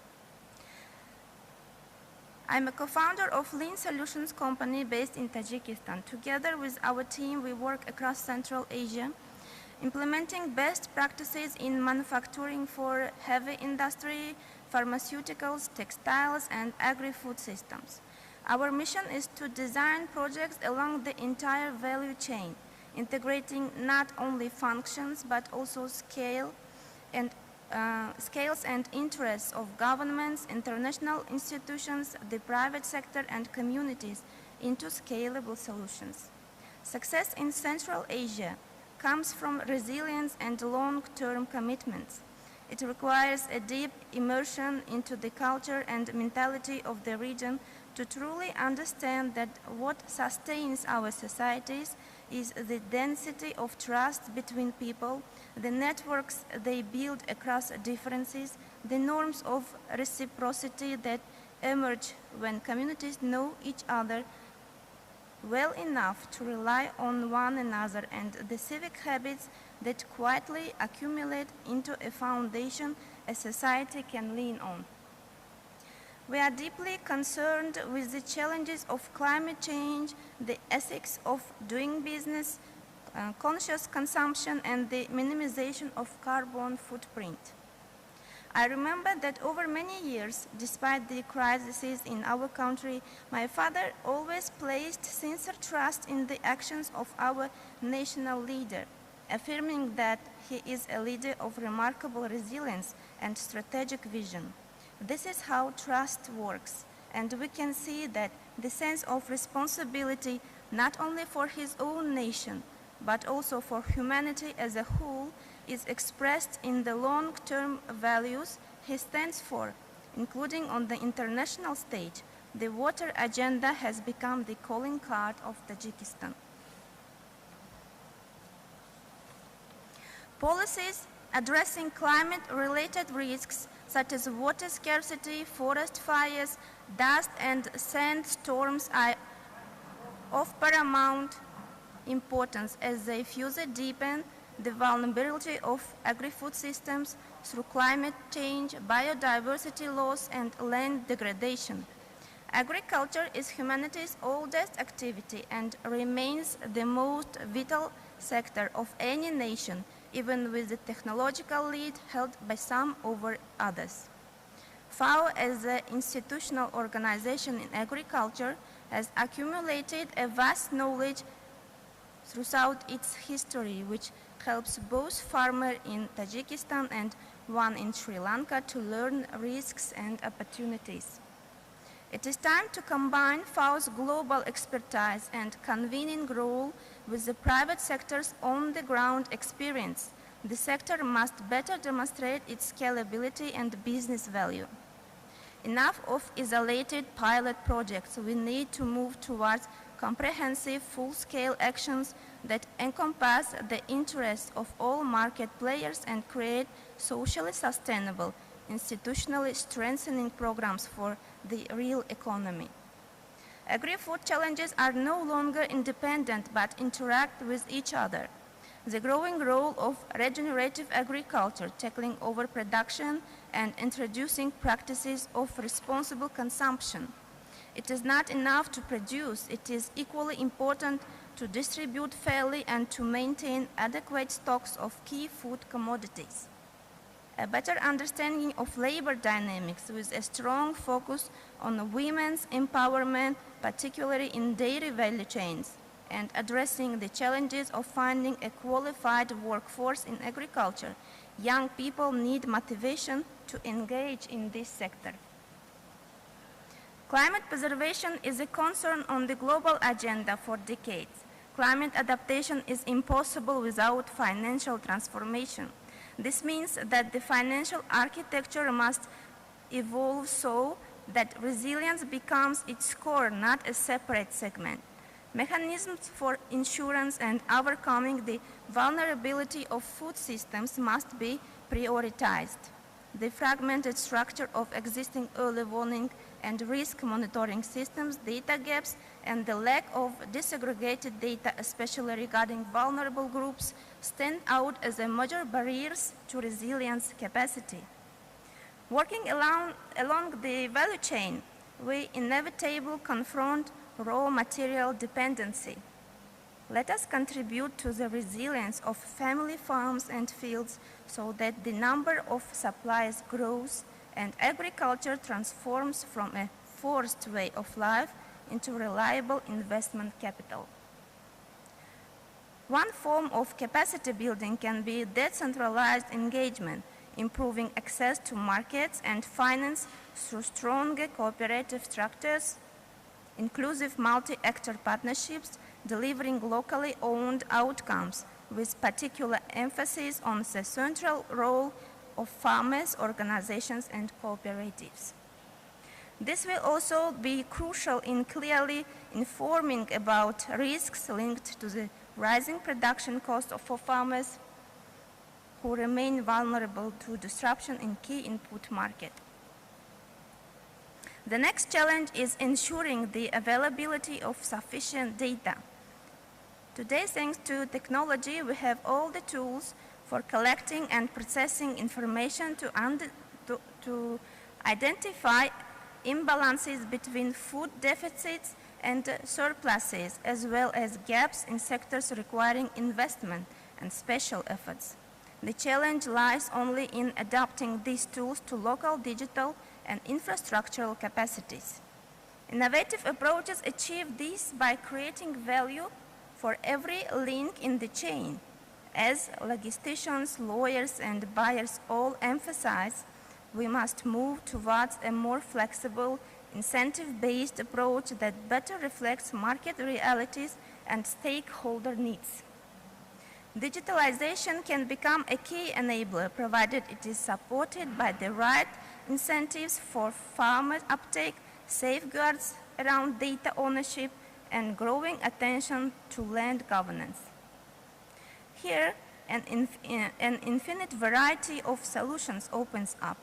Platforms for exchanging goods and services, green credits, trust funds. The private sector will scale them. What is needed are favorable conditions, institutional, infrastructural, policy, financial, quality standardization, and the promotion of organic practices to ensure food safety as the core area of collaboration. As a private sector, we stand behind three groups of strategic theses. First, responsible care and preservation of resources, natural assets and traditions while promoting climate resilient and low carbon practices. Second, from words to action, funding sources available for agriculture must be diversified and new models such as joint funds, pooled systems, green credits, and insurance should drive the transition towards more sustainable and lower carbon agri-food systems. And the third one, integrated digitalization, value flows shared among all stakeholders woven into joint activity. My colleagues from the private sector will, throughout the conference, contribute their specific recommendations, reinforcing each other. For my part, I would simply like to wish everyone productive work. Khush Omaded, Assalamu alaikum.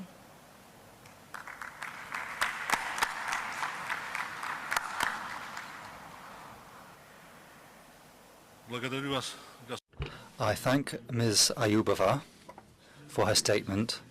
The next agenda item is item 9, statement by the representative of the youth. It is my pleasure to invite Ms. Sarah Cohen and Mr. Alexandros Tataridas to deliver their statement on behalf of the youth. You have the floor.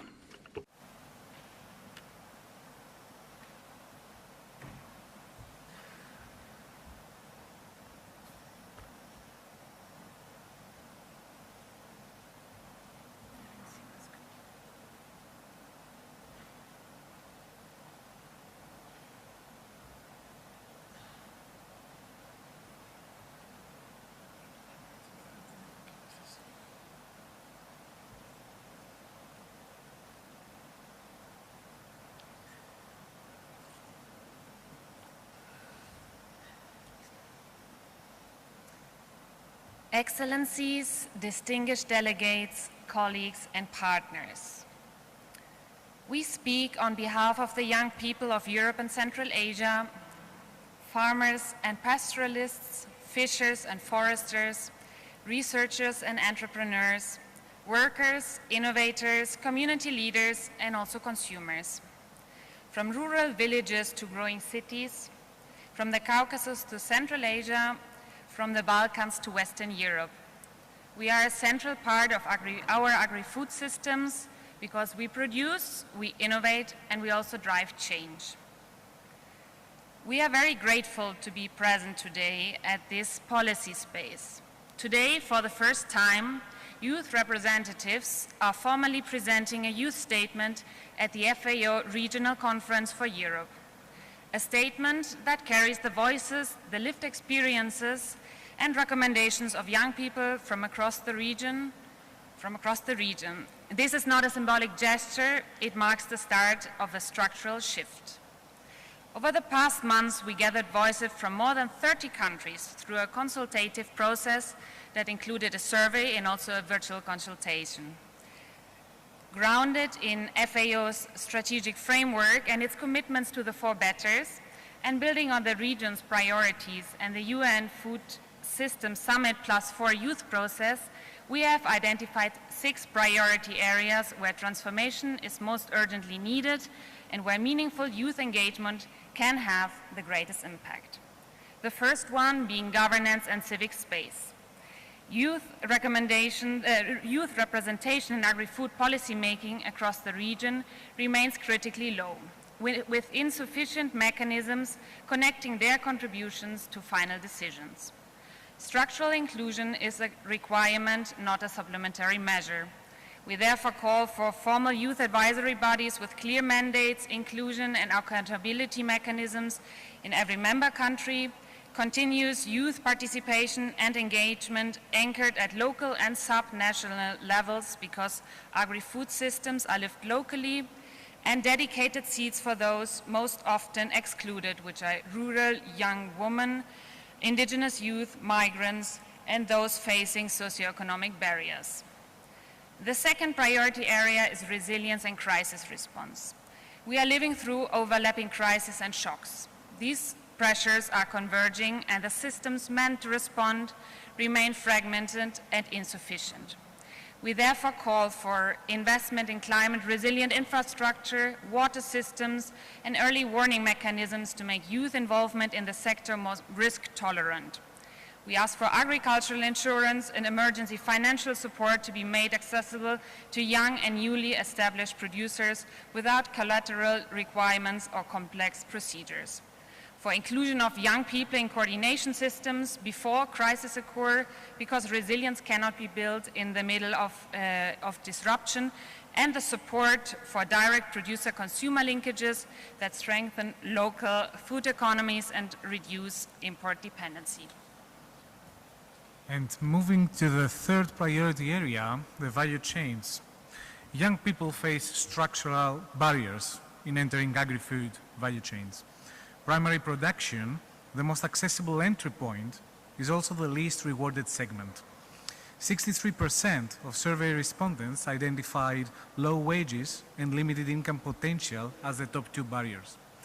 We therefore call for improved wages, income pathways, and working conditions across agri-food value chains to make the sector more attractive to youth. We ask for support for youth-led food processing and value addition enterprises through targeted investment, technical assistance, and enabling regulatory environments. We need pathways for youth to transition from primary production into higher value, market-oriented segments, including through cooperative and direct distributions models. And finally, reform to tax and regulatory frameworks that currently advantage large actors over youth-led enterprises. The fourth priority area is land and finance. Access to land and finance remains one of the most significant structural barriers for youth entry into the agri-food system. Especially for young women, these barriers are further compounded. Isolated interventions are not enough. We therefore call for integrated programs combining finance, land access, business development, mentorship, and market support under a single coordinated framework. We need transparent and accessible land pathways through public leasing schemes, cooperative models, and intergenerational transfer arrangement. Financial literacy integrated into education and training so young people can navigate lending systems. And finally, simpler and more transparent financial systems that enable access to loans, grants, and investment for agri-food innovation. The fifth priority area is digital transformation.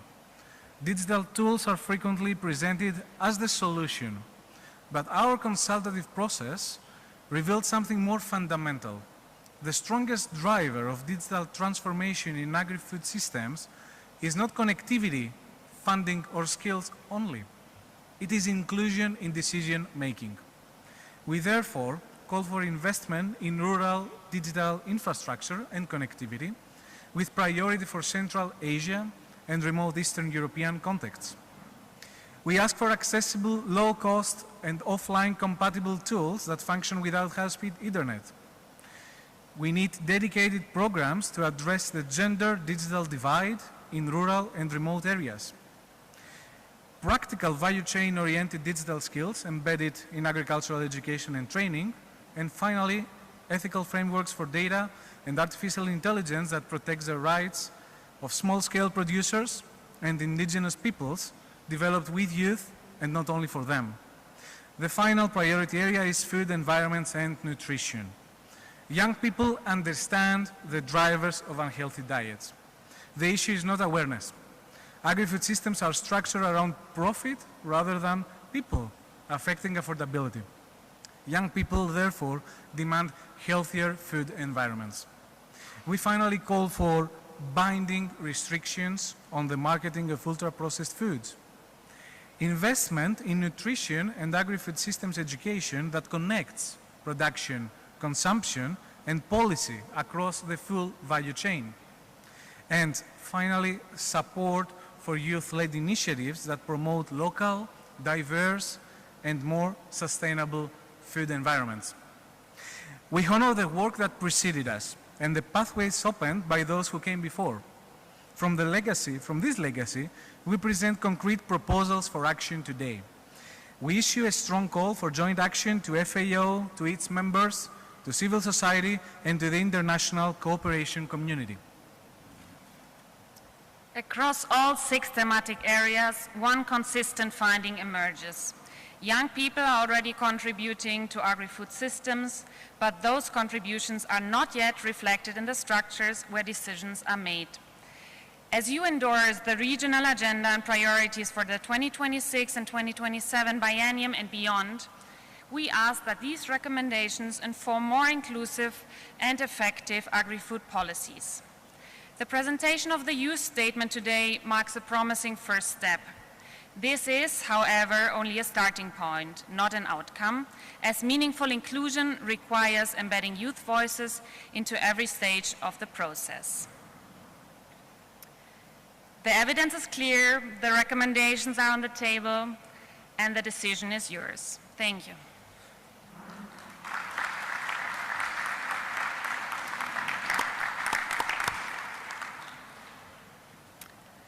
Before concluding, Mr. Chairman, it is my honor to refer to the full version of the World Food Forum Youth Assembly document, which is the Youth Policy Recommendations for Agri-Food Systems Transformation in Europe and Central Asia, on which we based our statement here at the ERC35.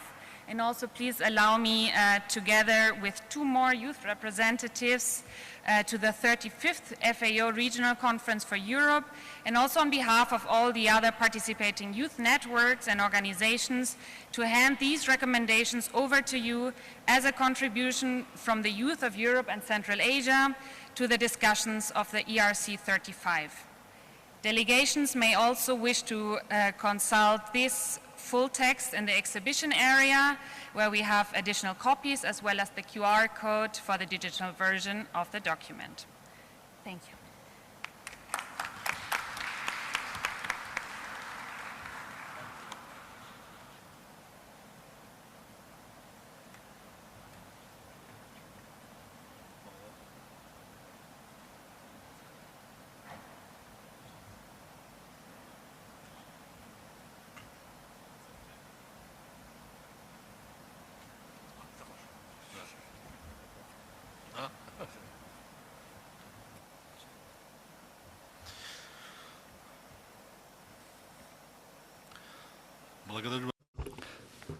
I thank Ms. Sarah Kohan and Mr. Alexandros Tastaridas.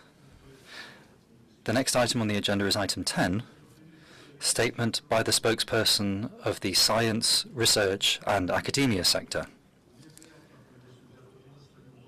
It is my pleasure to invite Mr. Salimzoda Amonullah Faizulo, the head of the academic sector on agriculture in our republic, to take the floor. You have the floor, sir.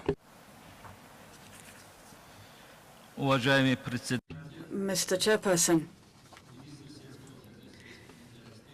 the Minister of Agriculture of Tajikistan, Mr. Secretary, heads of states and delegation here at this 35th Regional Conference.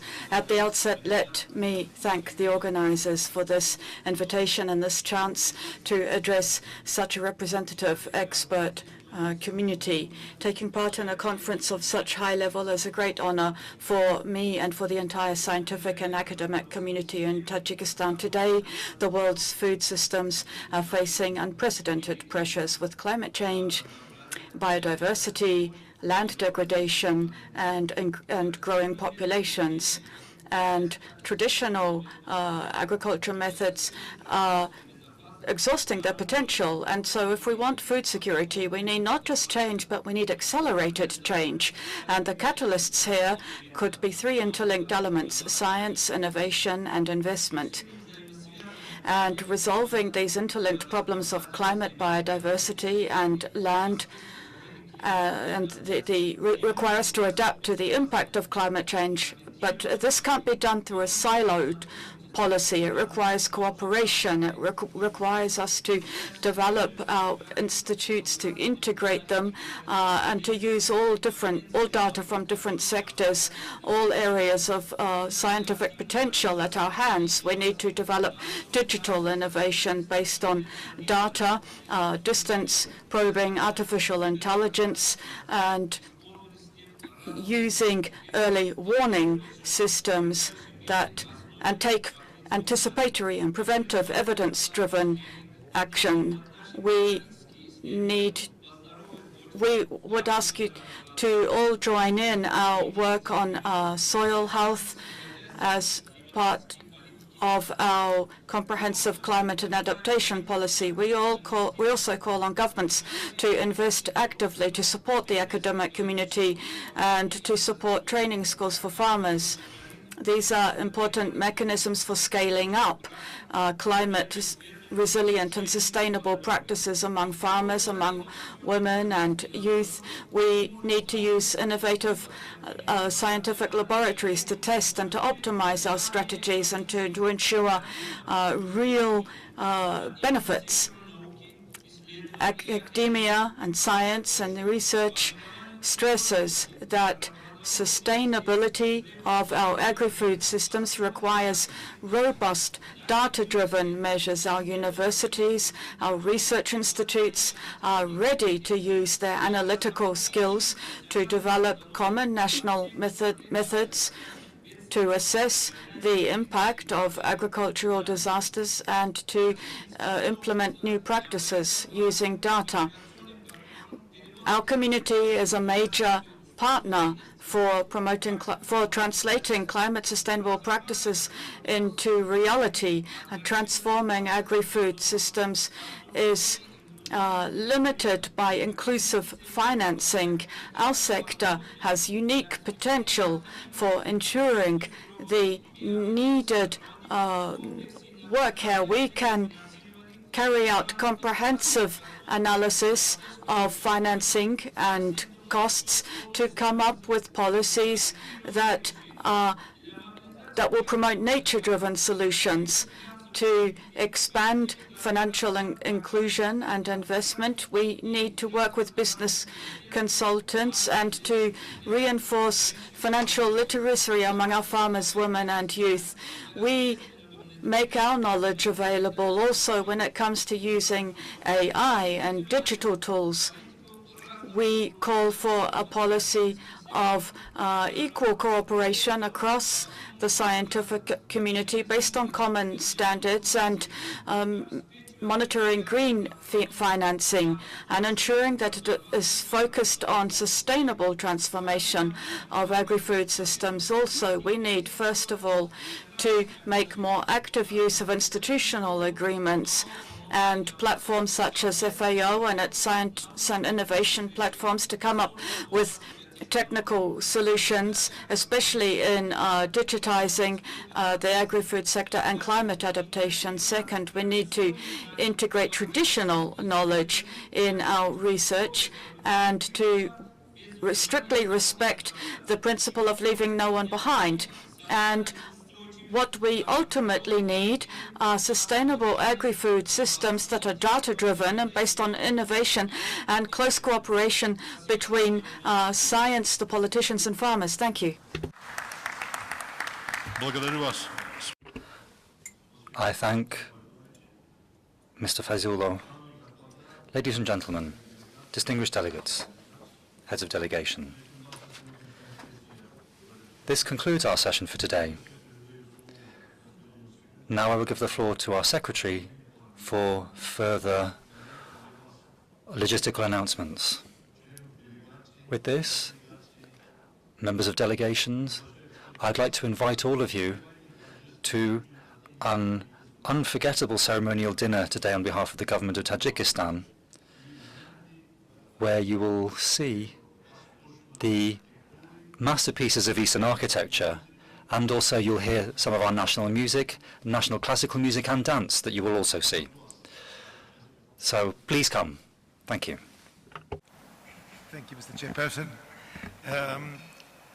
Distinguished guests, ladies and gentlemen, in view of the late termination of this session today, the buses are going to be heading directly from Cohisomon to Cohinamuruz, where our generous hosts are giving a very nice reception, which I hope everyone will be able to attend, to see the culture and part of the culture of our great hosts.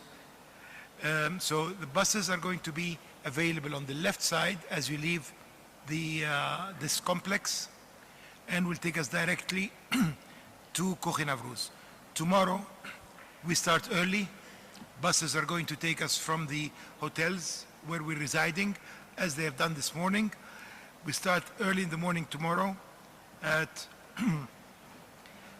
8 o'clock, where is going to be a side event on partnerships and a model for partnerships with member countries that is led by the Regional Office for Europe and Central Asia, all the partnership programs that we have. And I would like to highlight that we are, after the side event tomorrow, then we resume our sessions of our regional conference. Thank you very much, ladies and gentlemen. Thank you.